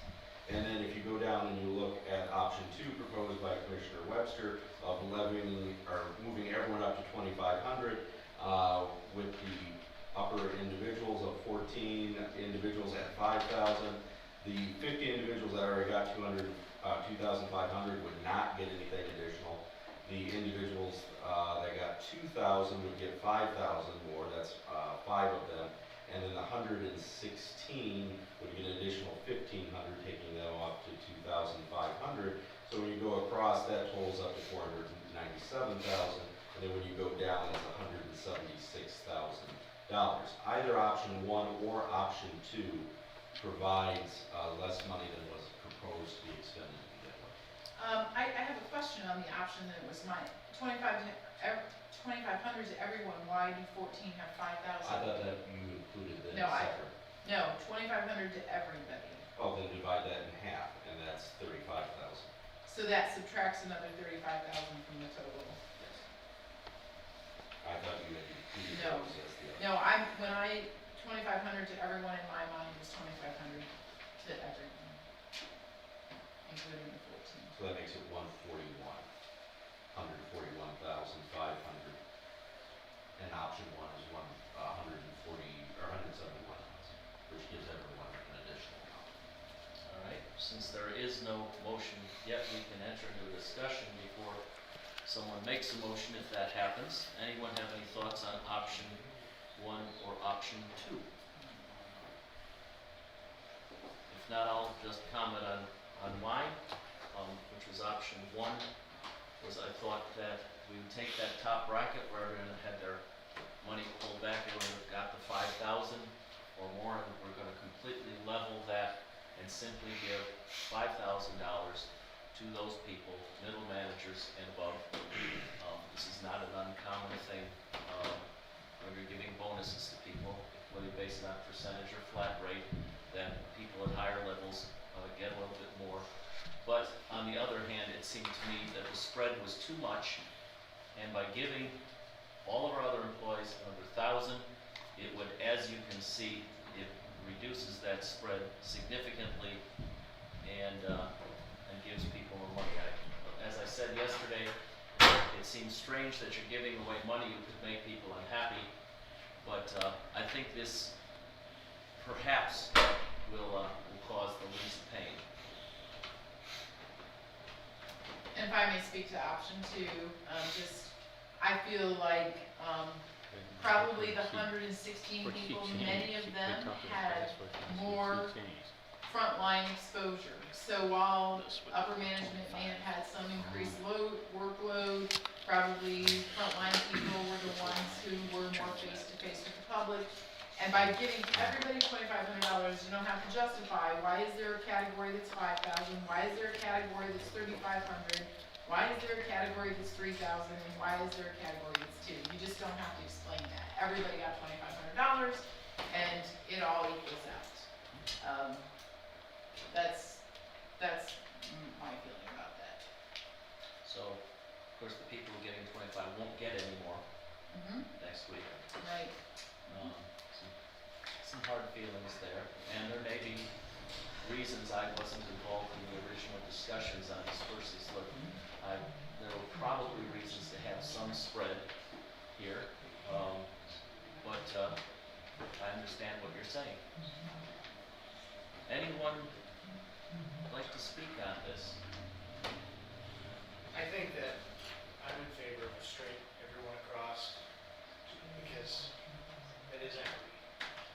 And if we ever want to revisit, this settles it for now. And then we can wait and go through some of our, I think we said in this month or so, there's going to be conferences and things on how to spend the money.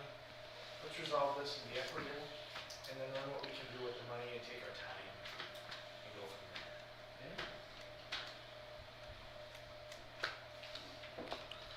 Well, then I would need a motion to that effect. I'd make a motion for option 1. I'll support it. I have a motion with support to adopt option 1. Further discussion? I'll need a roll call vote then. Commissioner Garber, No. Commissioner Marks, No? Commissioner Plowman, Yes. Commissioner Webster, No? Commissioner Holzhausen, Yes. Commissioner Root, Yes. Chairman Broder. Yes. That will pass then. I'll make a motion to do option 2. Wait a minute, we can't do both. We're good, it's passed. No, excuse me. I mean, I suspect that that would please people. Yeah, let's have 2 in one vote. I shouldn't say you can't make that motion. I should say, Commissioner Plummer, are you sure you want to make that motion? Yeah. Okay.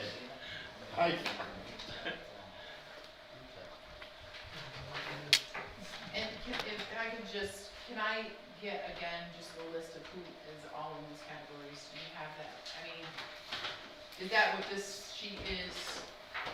Just add 1,000 to everybody? All right, just, thank you.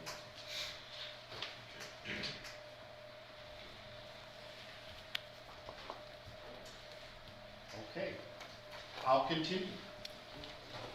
I'd just like to make a thank you again on all the budget reviews. We've gone through all the departments. Everybody was very helpful. Budgets, again, were considerably easier this year because we have made a lot of improvements. I'd like to, our financial staff, Lacey and Tracy, and Dr. Boggs, and all the people that work in our departments and commissioners have been very helpful.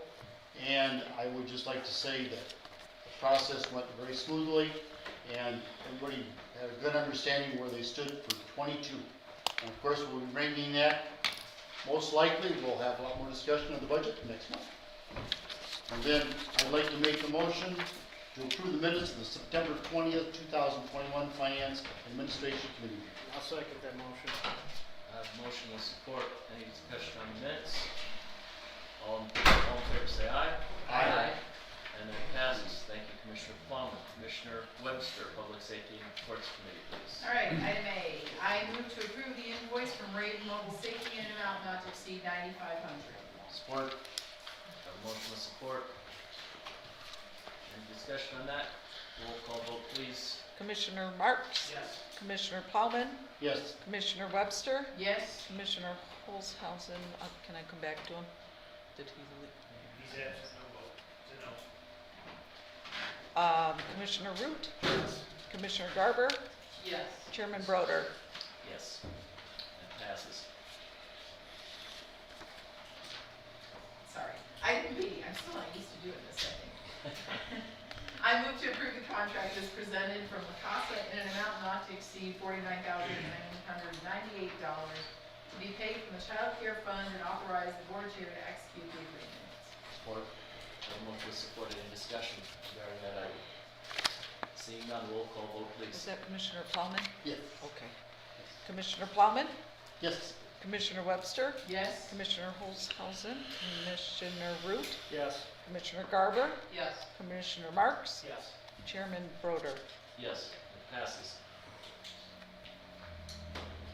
item C, I move to approve the contract as presented from Impact Counseling Services in amount not to exceed $15,000 and authorize the board chair to execute the agreement. Support. Have a motion with support. Discussion? Seeing none, roll call vote, please. Commissioner Webster? Yes, Commissioner Holzhausen?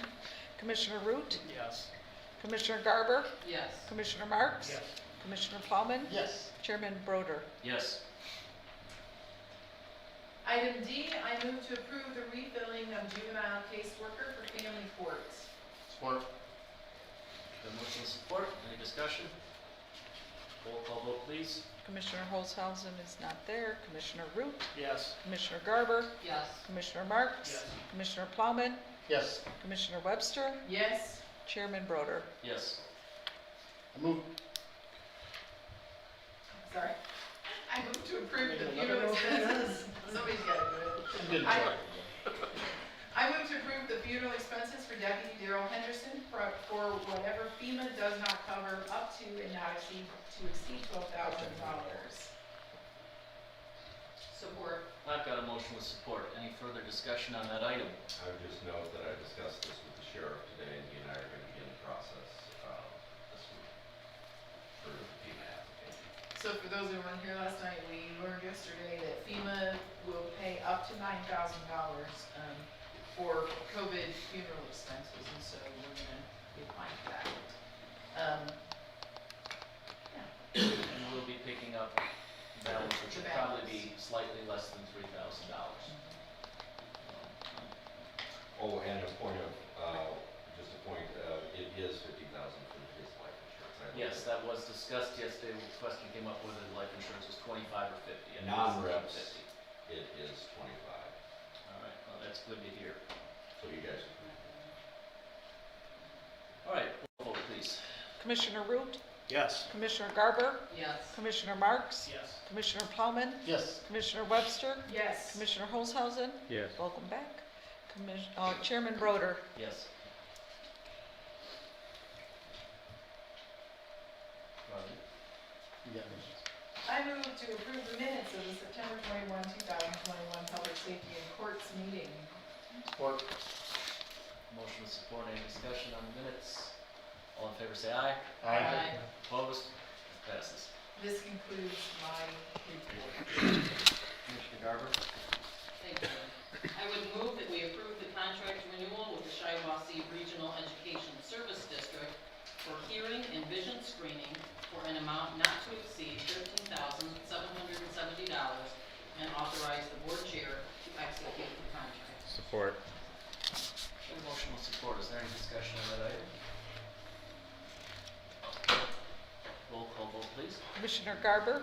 Yes. Commissioner Marks? Commissioner Plowman? Yes.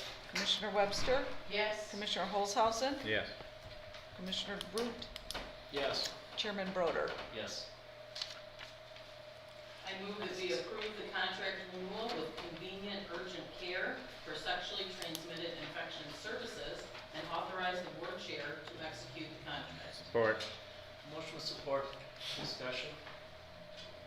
Hearing none, roll call vote please. Commissioner Marks? Yes. Commissioner Plowman? Yes. Commissioner Webster? Yes. Commissioner Holzhausen? Yes. Commissioner Root? Yes. Commissioner Garber? Yes. Chairman Broder.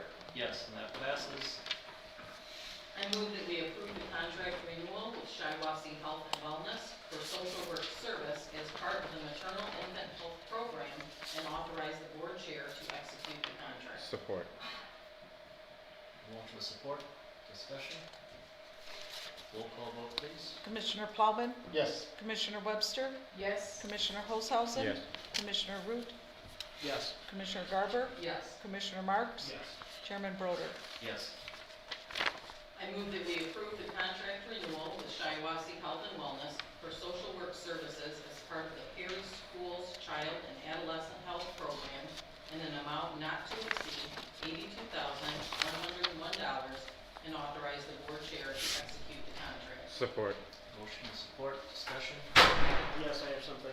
This Yes. is a fairly new program. I think it's only its second year, but at Health Board we discussed how very well received it is in the community down in Perry. They've got more individuals taking the services than they had ever expected. So it's a very good program, and I'm glad we were able to get in on it. Yeah, Because I do believe it's grant funded, Yeah. similar to. School board members from my district there, they just are thrilled that this is in the school system. It would certainly be great if it was in every school system in our county. Well, since January of this year, we're unable to fill the position in Durand, so as we get to that, I mean, it's great that we can approve this renewal, but we have We need no, another person. so. Which is worrisome for the Durand position because that's a grant that Durand was the only school district in the county that actually took advantage of that before that funding and money went away. So they're the only school that took advantage of it, and I just would hate to see us lose that because of the lack of staffing. Also too, the Durand program's been in existence, I think 20 years, and this is Perry's third year. And it took 17 years to get another position in the county, so. yeah. Thank you, commissioners. Roll call vote please. Commissioner Webster? Yes. Commissioner Holzhausen? Yes. Commissioner Root? Yes. Commissioner Garber? Yes. Commissioner Marks? Yes. Commissioner Plowman? Yes. Chairman Broder. Yes. I move that we approve the contract renewal with Shiawassee Health and Wellness for social work services as part of the Durand School Wellness Program in an amount not to exceed $82,101 and authorize the board chair to execute the Support. contract. Support? I have a motion with support, discussion on that item. Seeing none, roll call vote please. Commissioner Holzhausen? Yes. Commissioner Root? Yes. Commissioner Garber? Yes. Commissioner Marks? Yes. Commissioner Plowman? Yes. Commissioner Webster? Yes. Chairman Broder. Yes. I move that we approve the contract renewal with Connie Brown for dietitian services in the WIC program and authorize the board chair to execute the contract. Support. Got a motion with support, discussion. Hopefully she doesn't get wind we're changing salaries because she's giving us a heck of a deal. Far less than what she's worth. Is that your bargaining position? Yeah. We just don't pay you enough. Keep you out of any more union negotiations. All right, thank you. If there's no other discussion, I'll call the question. Commissioner Root? Yes. Commissioner Garber? Yes. Commissioner Marks? Yes. Commissioner Plowman? Yes. Commissioner Webster? Yes. Commissioner Holzhausen? Yes. Chairman Broder. Yes. You'll get used to it. You're right under him. You're right by each other. I would move that we set the COVID vaccine administration fee at $40. Support. A motion with support. Is there any discussion on this? I know it came up in public comment. Yeah, I came up with a comment. What is the legality of saying, mean, it's legal, right, to be able to. They got an individual here that can. Yep, we have someone to respect. Yeah, so this is legal. The only thing, when it becomes illegal, is charging an individual. So what this is you are charging insurance, not the individual, and that is by federal law. I'm the president of the Michigan Association of Finance Officers for health departments, and most, if not all, at least starting October, will be billing insurances.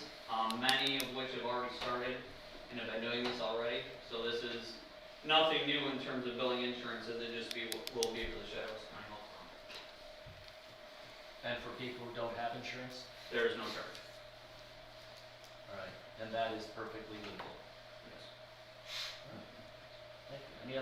Any further Thank you for discussion? being here. Yeah, well, Appreciate it. Any further discussion? Call the question, roll call vote, please. Commissioner Garber, Yes. Commissioner Marks, Yes. Commissioner Plowman, Yes. Commissioner Webster, Yes. Commissioner Holzhausen, Yes. Commissioner Root, Yes. Chairman Broder. Yes. I move that we refill the vacancy of a registered environmental health sanitarian at a grade 9. Support. Good motion with support. Discussion on that item? Roll call vote, please. Commissioner Marks, Yes. Commissioner Plowman, Yes. Commissioner Webster, Yes. Commissioner Holzhausen, Yes. Commissioner Root, Yes. Commissioner Garber, Yes. Chairman Broder. Yes. I move that we approve the filling of a public health nurse at a grade 9. Support. Good motion with support. Discussion there. Call the question, roll call vote, please. Commissioner Plowman, Yes. Commissioner Webster, Yes. Commissioner Holzhausen, Yes. Commissioner Root, Yes. Commissioner Garber, Yes. Commissioner Marks, Yes. Chairman Broder. Yes. I move that we approve the minutes of the September 21st, 2021 Health and Human Services Committee meeting. Support. Got a motion with support. Any discussion on the minutes? All in favor say aye. Aye. Opposed? And it passes. Thank you, Commissioner. Commissioner Marks? Thank you, Mr. Chair. At this time, I move that we vote for nominees for Shiawassee Board of Canvassers. Well, they have their individual names underneath it. Can I say something? Did anyone have an opportunity to read the letters from the two individuals, the two nominees that submitted them for consideration? One Republican and one Democrat? Yes.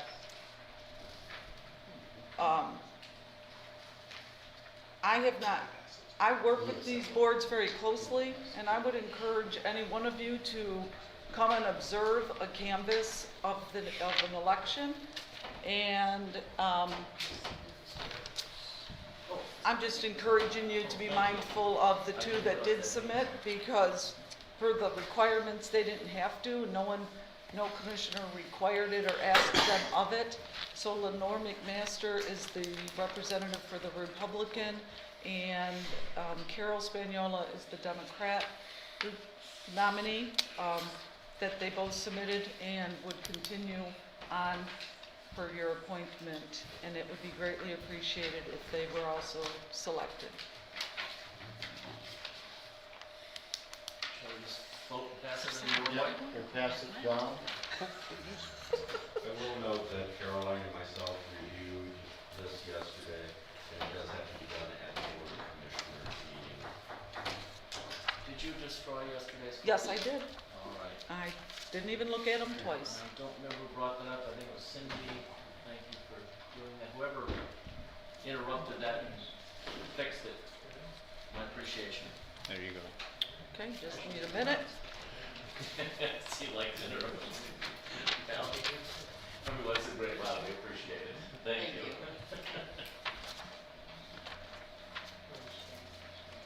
All right. Are we all set with that then? Or do you tally it right I'd now? tally it right Let's- now. All right. We'll hold a moment then.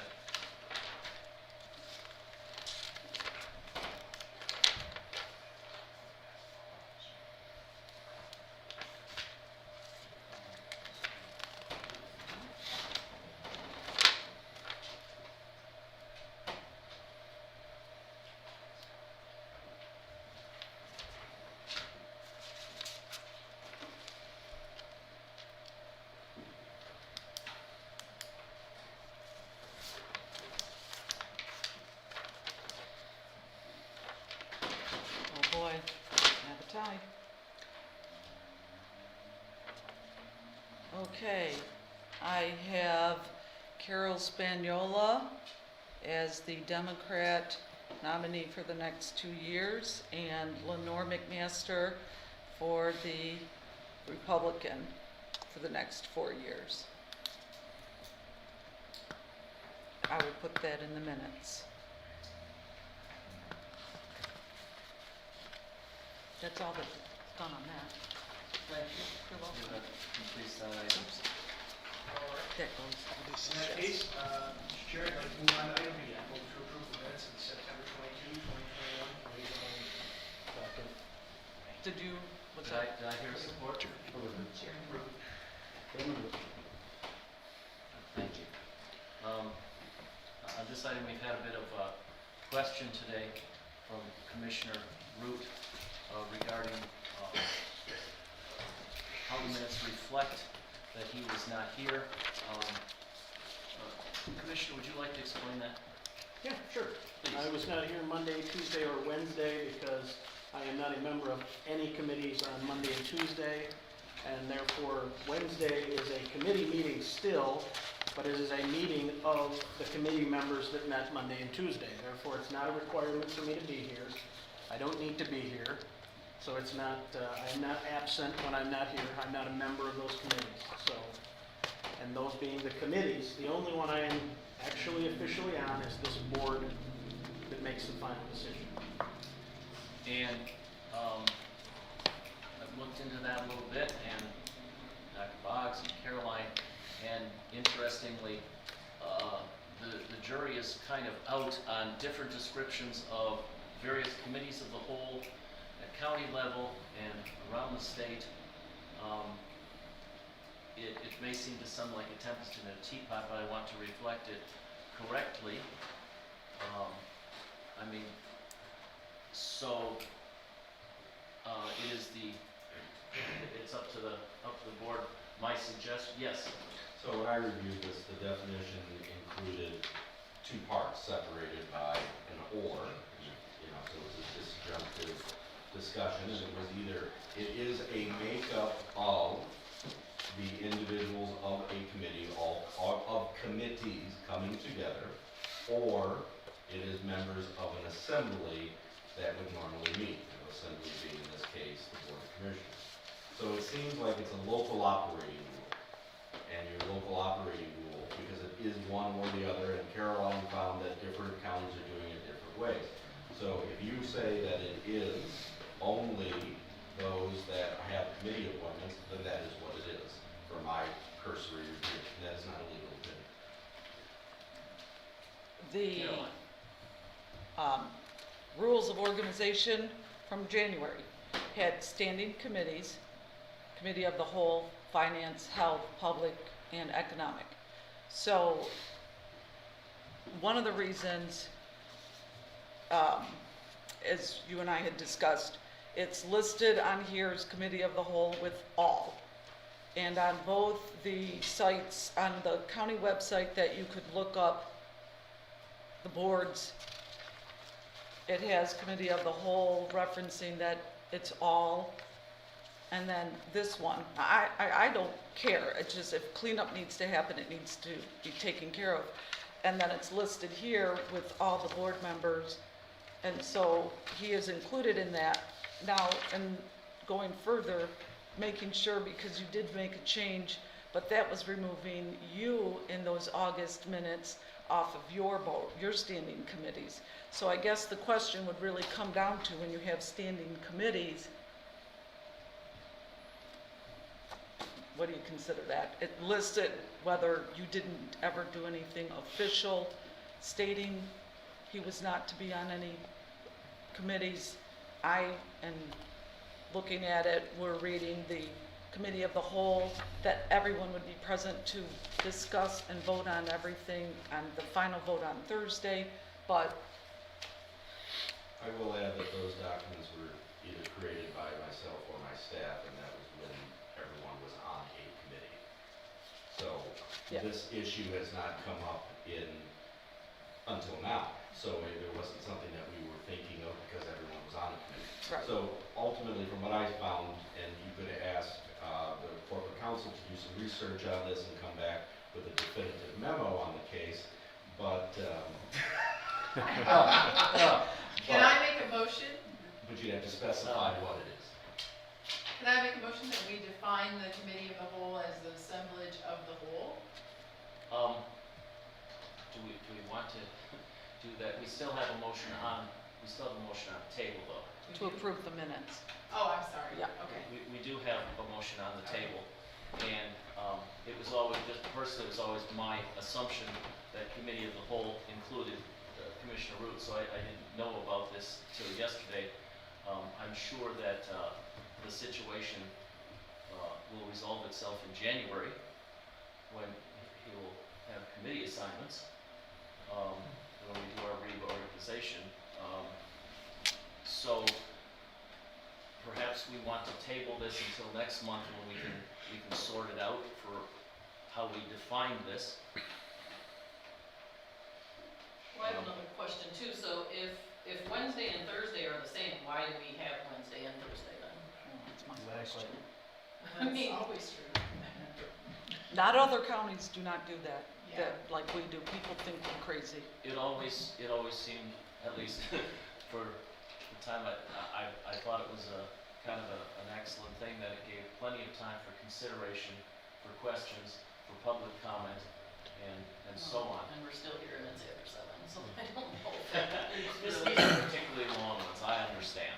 Well, I think, oh, sorry. I think our attorney had something to say.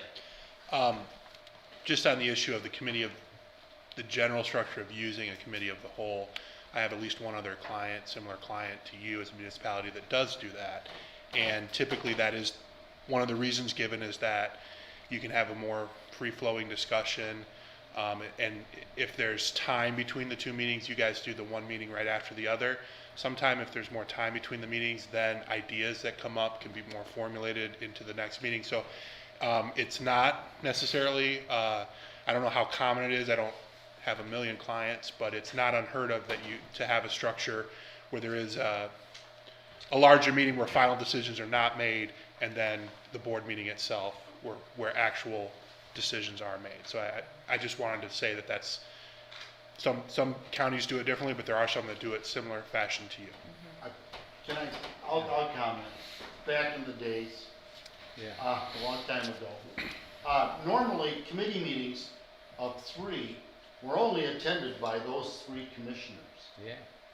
That was very true. So then on Wednesday of the committee of the whole, the rest of the commissioners would come in, and so the 3 commissioners that went through the regular committee meetings would learn some knowledge or got some answers for Wednesday, so on and so forth. So therefore, they could answer questions of the whole body if they had questions and so on. And then if more questions came up that something might not have been answered or taken care of, it could be tabled till possibly Thursday. And we've done that a few times till we have more information. Since we only meet once a month, that Wednesday sometimes is very pivotal that we have, because something comes up on Wednesday, we can approve it on Thursday. And one of the key things sometimes happens, somebody resigns their employment, and that department head says, boy, I need to get on the docket. I mean, we've done it on a Thursday too, but it's really better to have the discussion on Wednesday, put it on the docket for Thursday. That's the reason. There's a little bit of, and now, normally though, we have 6, 7 commissioners for even committee meetings, because we doubled up on Mondays, one right after the other, on Tuesday, one right after the other. And again, that makes it conducive for everybody to stay and listen to everything, and then if there are questions, maybe get them answered on Wednesday, so Thursday is a cleaner meeting, so on and so forth. There are some reasons. Commissioner Holmes. Yeah, been here a long time. This will make my 12th year coming up, and we used to have just the committees meet, and also they used to meet twice a month. Yes. Go over the same thing twice a month. And I thought, oh my gosh. That's that why we was, do it once. that was really. So I think it's what we're doing now is Okay. 10 times better. What do we want to do with the minutes? All in favor? Okay. Then, let's call the question. All those in favor of the motion, signify by saying aye. Aye. Opposed? Motion passes. Thank you. All right, in that case, Mr. Chair, I yield back to you. Thank you very much. At this point, just a few comments from me. I was very impressed with the budget process as it went forward. I have heard over the years that the budget was a very, very painful thing. And am I understating the fact that? So I got green hair. John's only 24. He went to a budget process. Yes, he did. So I commend our department heads. I commend Dr. Boggs. I commend anybody else I'm not mentioning. Tracy, certainly in the organization of our budget process. It's very smooth now, very professional, and good job to everyone. I also was fortunate enough to participate in my first union negotiations, which with the Circuit Court Association. Dr. Boggs, did you want to comment on how that came out? Yes, we received an email today that they have, their membership has approved the agreement. So what will happen is it'll be typed up, it will be presented next month by Eric and myself to the board. Dr. Boggs, of course, was there, and our attorney Eric provided very valuable insight because of his great experience on that. So that was very satisfactory, and I look forward in the future, possibly, of participating in more. Question on Yes. this, if I could, please. Please. So when we say association or union, is that the same thing? Are we using those words interchangeably or? De facto, is it the same thing? Yes, essentially, right? So when we say, in this case, the Circuit Court Employees Association, they have, up until recently, grouped together, recognized that body as a body for collective bargaining purposes. And this last cycle, what we negotiated before, they have actually gone out and affiliated with what you would more traditionally think of as a union, one of the many unions across the state that they're now actually associated with. So you have some of your employee association groups that they still have the status as a union because they're a group that is recognized for collective bargaining purposes. Then you have others that have that same status, but they actually have gone out and affiliated with AFSCME, Police Officers Association of Michigan, things like that. So essentially, yes, they're treated the same, and the same rules apply as long as there's a group of employees that are recognized for collective bargaining purposes. But they're not free for all. Well, they're not eligible for arbitration because they're not a public safety union, so that's different, but yes. Thank you. Very good. I was going to take some of this time or during our Commissioners Roundtable to talk about some of my ideas for overall philosophy on spending our ARPA money, but it's so late, I'm going to put that off for next month because we are just in no hurry to make those decisions. We have to hear from lots and lots of people, go through lots and lots of discussions, so I'm not going to take any time to do that. I wanted to kind of do an informal poll of the board, see what you folks thought. Our county coordinator, Dr. Boggs, has never had any kind of a formal evaluation. I don't know if you think he needs one. If you'd like to look into that process, it's a somewhat arduous process because it involves, personnel matters and closed sessions, and we would have to develop some kind of a template that we would probably use in the future, and so on. Does anyone have any thoughts on that? If I can get a consensus, we should do that. We can move forward. If I get a consensus that we really don't need to, then we won't. Please. Well, I can say one thing. I've been through several coordinators or whatever you want to call them, and Mr. Boggs is by far excellent to anyone I've ever had. been associated with. He's on top of it, he works with the people, he's friendly, he knows what's going on, and he's just been excellent. Yeah, I'm not interested in pursuing it at this time.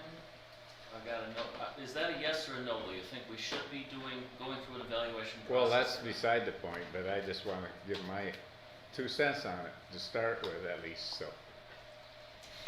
Let me approach it maybe from a different point of view. Who would like to see an evaluation process go on? I would. Got a couple? I think it's the responsibility of every board to evaluate their employee. I mean, school boards have to evaluate superintendents. I just think it's good practice. It's a standard thing. It's what we do. Part of our job. Commissioner Marks? Moving forward, I think it's the right and responsible thing to do.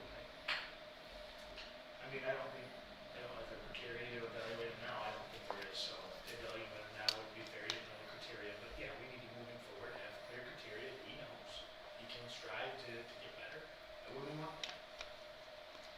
Yes, the evaluation process is not a negative thing. It is both both strengths and areas of improvement are looked at. It seems to be a responsible thing, but again, I do not want to move forward if I don't have a general consensus of the board that they'd like to do that. Well, I'd like to say again, like we just rehashed with the wages, it's part of a bigger picture. Until Dr. Boggs came here, we didn't evaluate anyone, ever. So we just started the process. If we're gonna do it for Dr. Boggs, then I think we better put in the process, and why would we evaluate everybody? Probably that is part of the process that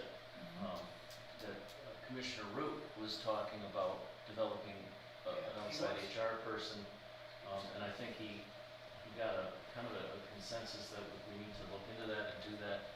I don't think we're qualified to evaluate Dr. Boggs, and I don't think we should make him the guinea pig. I think we should shift the focus to human resources and have someone professional do an evaluation, or to help guide us through it. We don't know what we're doing.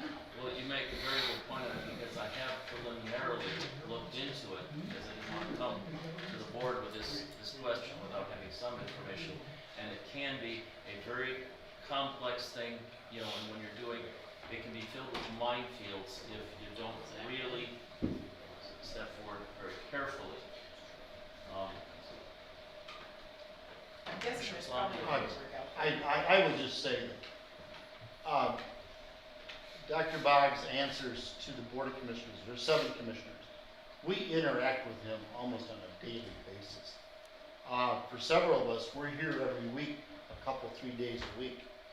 And some weeks you don't come in, but most of the time we do. He's been very attentive on getting things organized, getting things ready. We've brought in an excellent staff to help him do that. And of course, if we evaluate, it is also, we evaluate our staff because he's in charge of the staff. And so a lot of times you do have an evaluation, but that evaluation can have all sorts of questions in it, but it should have questions that are reasonable. And so, you know, I'm sure we could find those questions out, how they do it in other places or how they do it in personnel. That's what I was saying, take some recency. The thing about it is that we can, as elected people, we can say wonderful and horrible things about each other all day long. Dr. Boggs is not an elected person. He is an employee of this board. And therefore, we cannot evaluate him in public. We can't do that. He has rights and we have responsibilities. So, and of course, we cannot, as a board, as we're all very painfully aware, we cannot simply talk to each other in private as a group and say, hey, what do you think about what Dr. Boggs is doing? So, we have to, like I say, there's a minefield here.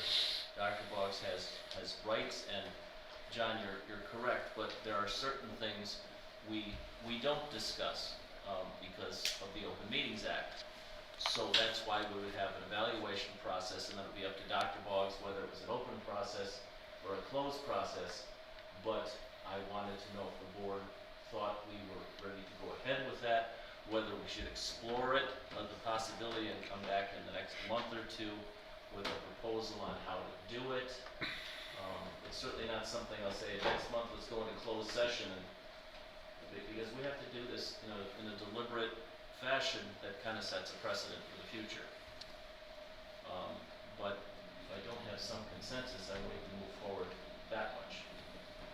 Of all the years I've been here, we've never had evaluation of a coordinator. I would just comment that normally what would transpire, we would contact an organization, let's say Michigan Association of Counties. They may have a packet to evaluate the county administrator.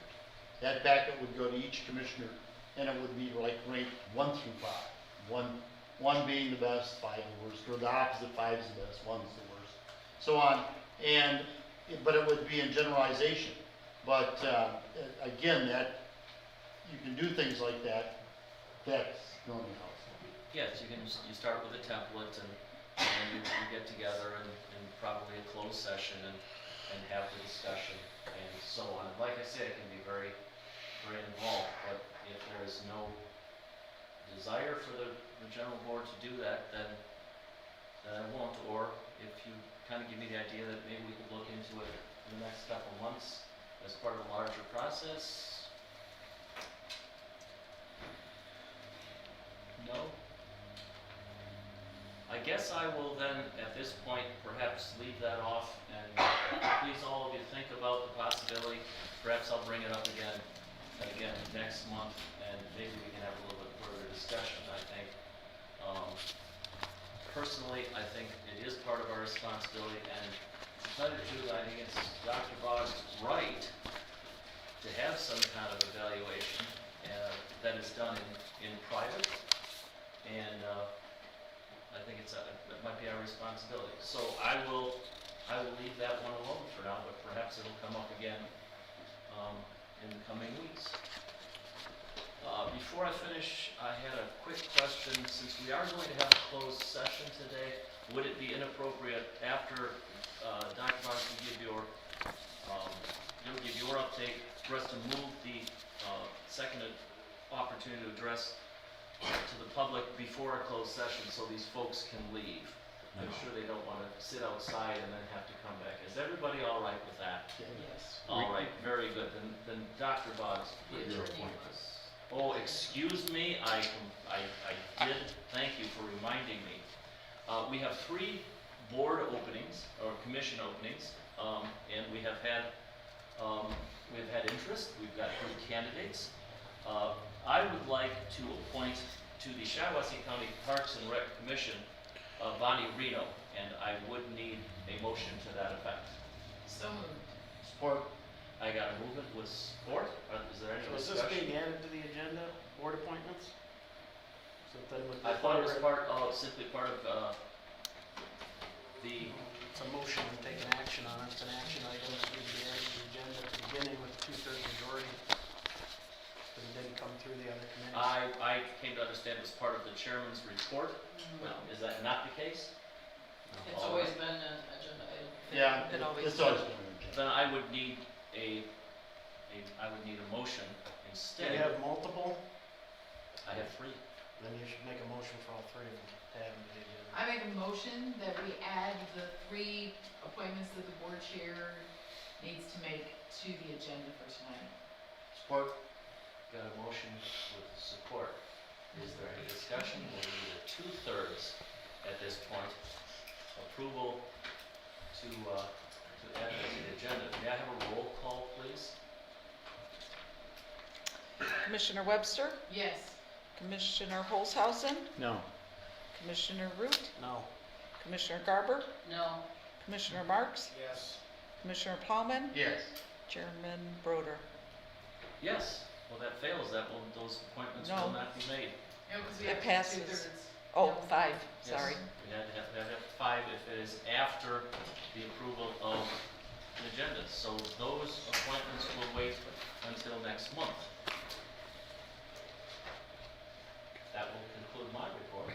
Very briefly, just a couple of quick things. Number one, I have had some discussions with the Council on Aging, and we have a process in place for dual signatures for the approval of the bills moving forward. Two, our switches in healthcare and using 44 North. We got our projections back this month. Now, granted, we are almost at the end of September, so the last couple of months are based on the previous months, but it looks like we will save between $900,000 and $1 million in our healthcare by using 44 North. The budget. We're moving forward with the budget. Hopefully, we'll have more to present this next month. We have gone through all the major departments. There are a lot of other line items that Tracy and myself will have to work on over the course of the next several weeks. As we mentioned, the circuit court contract was approved, and so you will get something on that next month for your review and potential approval. We're in the last steps of selling the bonds for a much lower interest rate. And just as a note, it can't be discussed today, but we did send a letter to MERS, the discussion with the chairman and myself, telling him that we are looking at all of our options and that next month we will be discussing ways of investing our money so that we can provide for both the employees and the county. So we're going to be looking at all of our options, bonding, etc. And we had to provide them notice so that it will be on the agenda next month. That concludes my report. Thank you.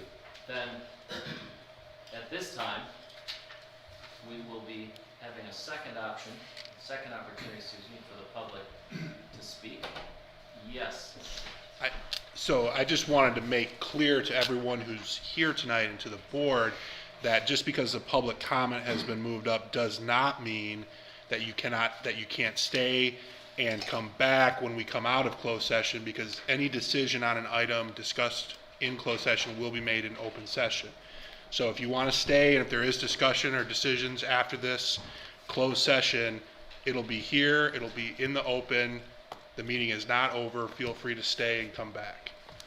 Thank you very much for clarifying that. That is absolutely the case. It's been my experience that usually people don't come back after closed session, but I'm glad you clarified that for us. Thank you very much. All right. First is Tom. I cannot pronounce your last name. Severchek. My apologies. You told me the other day. I forgot. I didn't want to mispronounce it. Okay. I just wanted a couple of general things. I'm kind of disappointed about not being appointed. I was called the other day, said I was being looked at to be appointed to the planning commission board. I apologize. It's my error. I should have requested earlier to have it added to the agenda. I'm fairly new to the chair position, and I thought that it was simply part of the report. So I understand that. I'm not upset about it. I just think there's a couple of big issues on the planning commission coming up next month that really needs the attention of anybody that's on that board. There's two pretty controversial issues there. So that on the second thing is that people look at an evaluation as a negative. An evaluation is a very positive thing. It lets the employee know where his weaknesses are or where he can improve. If you're doing a great job, everybody has weaknesses no matter how you look at it. You are the boss of your employee. Nobody's more qualified to evaluate the employees than you people. Again, it's not a negative. I've had them for years and done it for hundreds of employees. It can be a negative if it's done, if there's an issue, but normally if there's no issue, it's a very positive thing. So I don't see where it would hurt to evaluate your staff, your employees, wherever you want to look at. thank you. Olga? I want to take this opportunity to thank Commissioners Webster, Marks, and Garber for your vote today on the middle management and all of that. I guess, as I understand it, or the pay, what you did by, through your action, was indicated support of the front line, essentially. didn't take the opportunity to hear what not only I said, but I'm sure others have said. And I'm even unclear as to whether you reached out, because what you did is you spoke volumes to us. And I find it unfortunate. So, and I'm troubled. And I will say that I will stay through your closed sessions, and I hope the other office will be available, because I find it necessary to be able to be available to watch what we do and how we do it here. Thank you. Thank you. Jeff Reed? Good evening.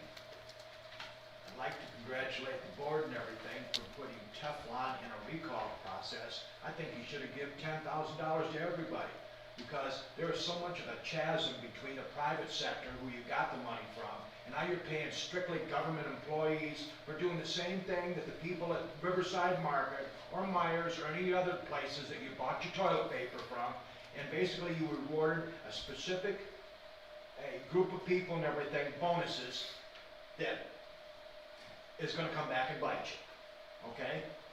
And so I just like to congratulate you and everything, because you put Teflon in my grease and everything. I'm going to line up people on the recall thing from here to Howell, and basically some people are on borrowed time here.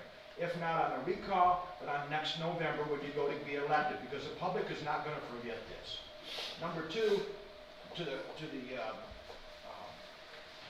what's this Stewart? I've not heard anything on Judge Stewart and everything, on his opinion or anything like that. So what's this interaction with the council on 5-0 or on the recall? I can't engage. Somebody better give me an answer and everything, because... We don't engage. We can comment after all public comments. Okay, because I've not been informed on anything. I know Judge Stewart's got 40-day response, but she mentioned some stuff and everything about the board and everything had an opinion on how the recall language is and everything. And hey, I'm a mushroom. I'm in the dark and somebody's feeding me cow manure, because I don't know what's going on. Last thing I'd like to say is to Mr. Boggs, is his title is not relative to his... Yes, comments should be addressed to the board. Okay.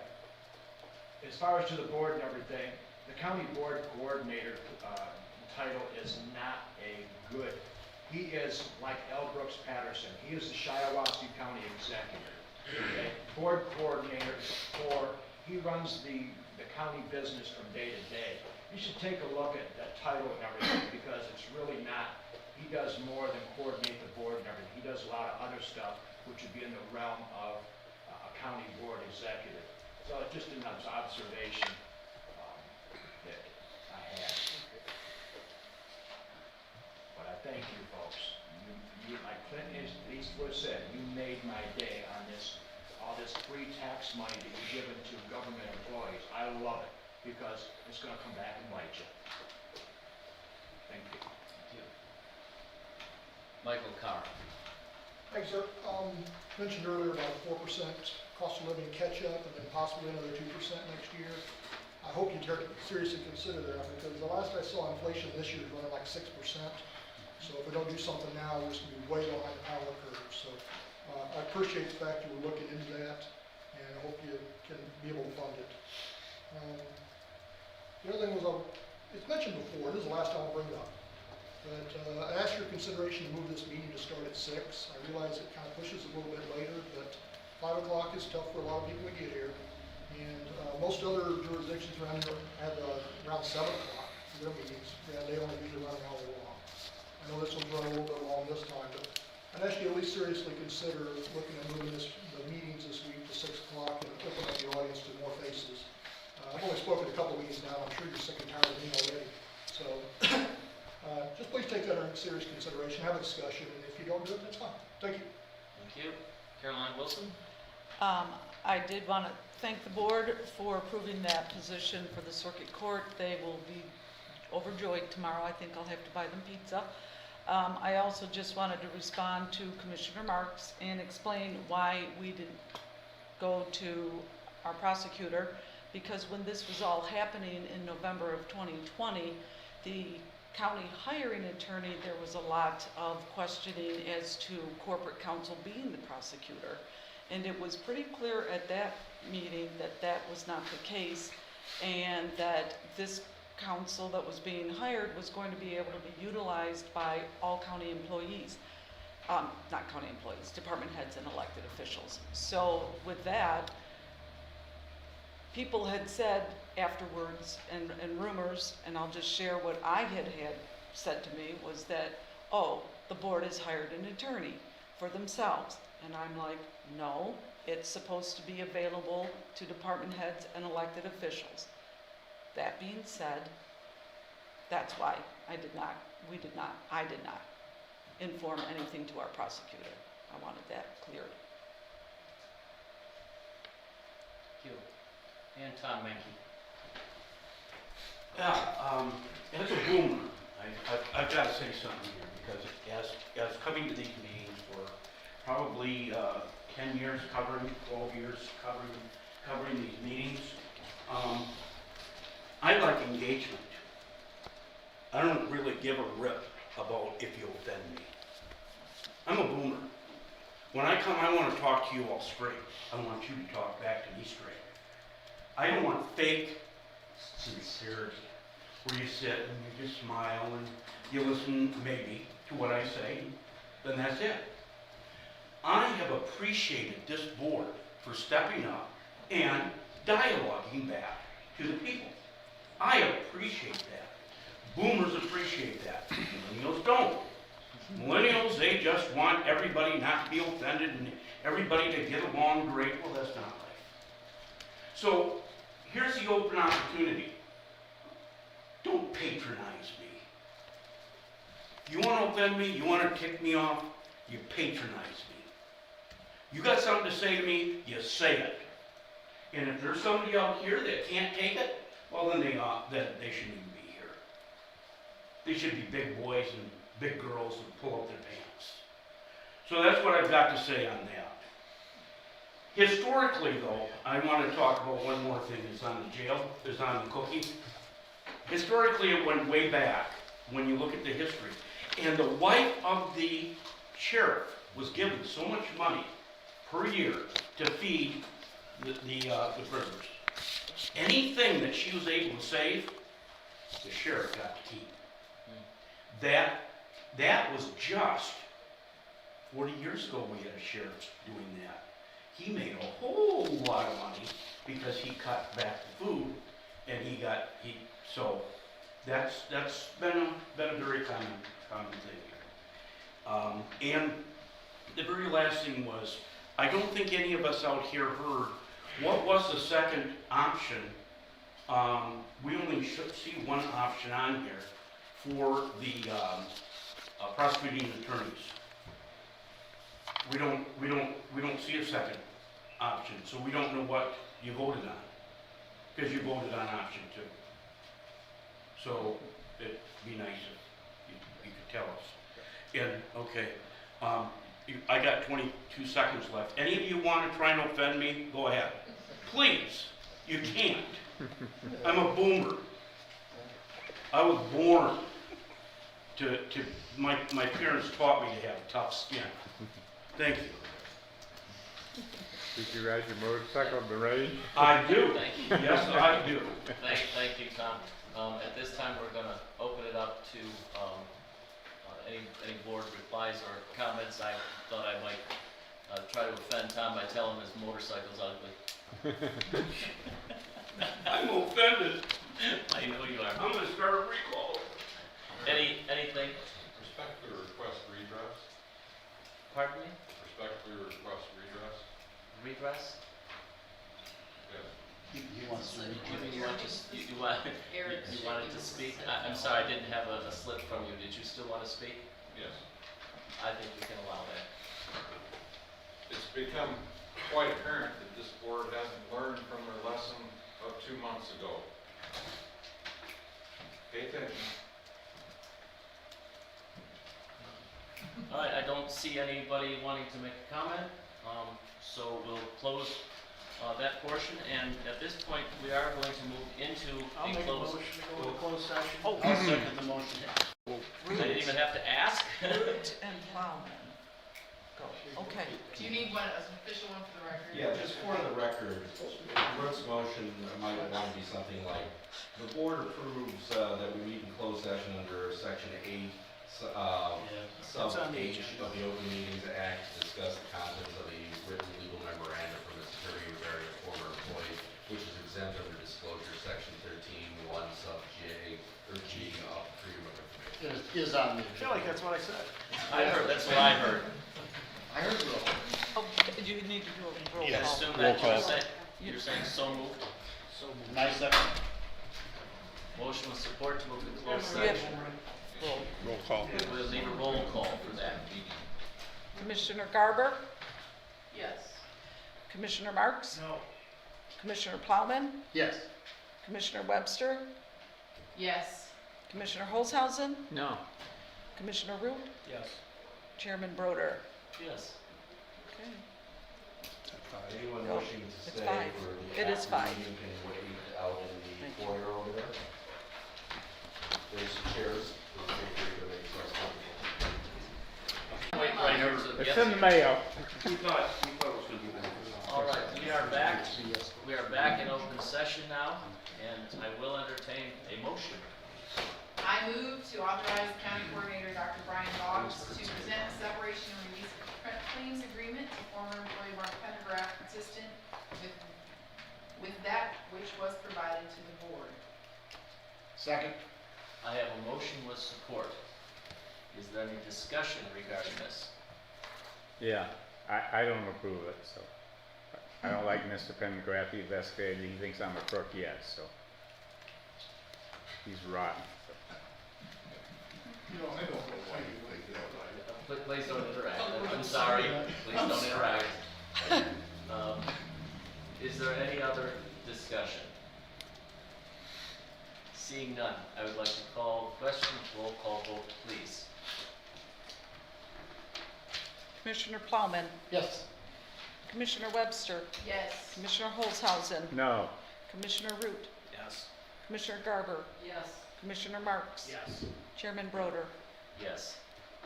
That passes, and that was our last item, and this meeting is adjourned. That was a long one, folks. Catch 'em licking.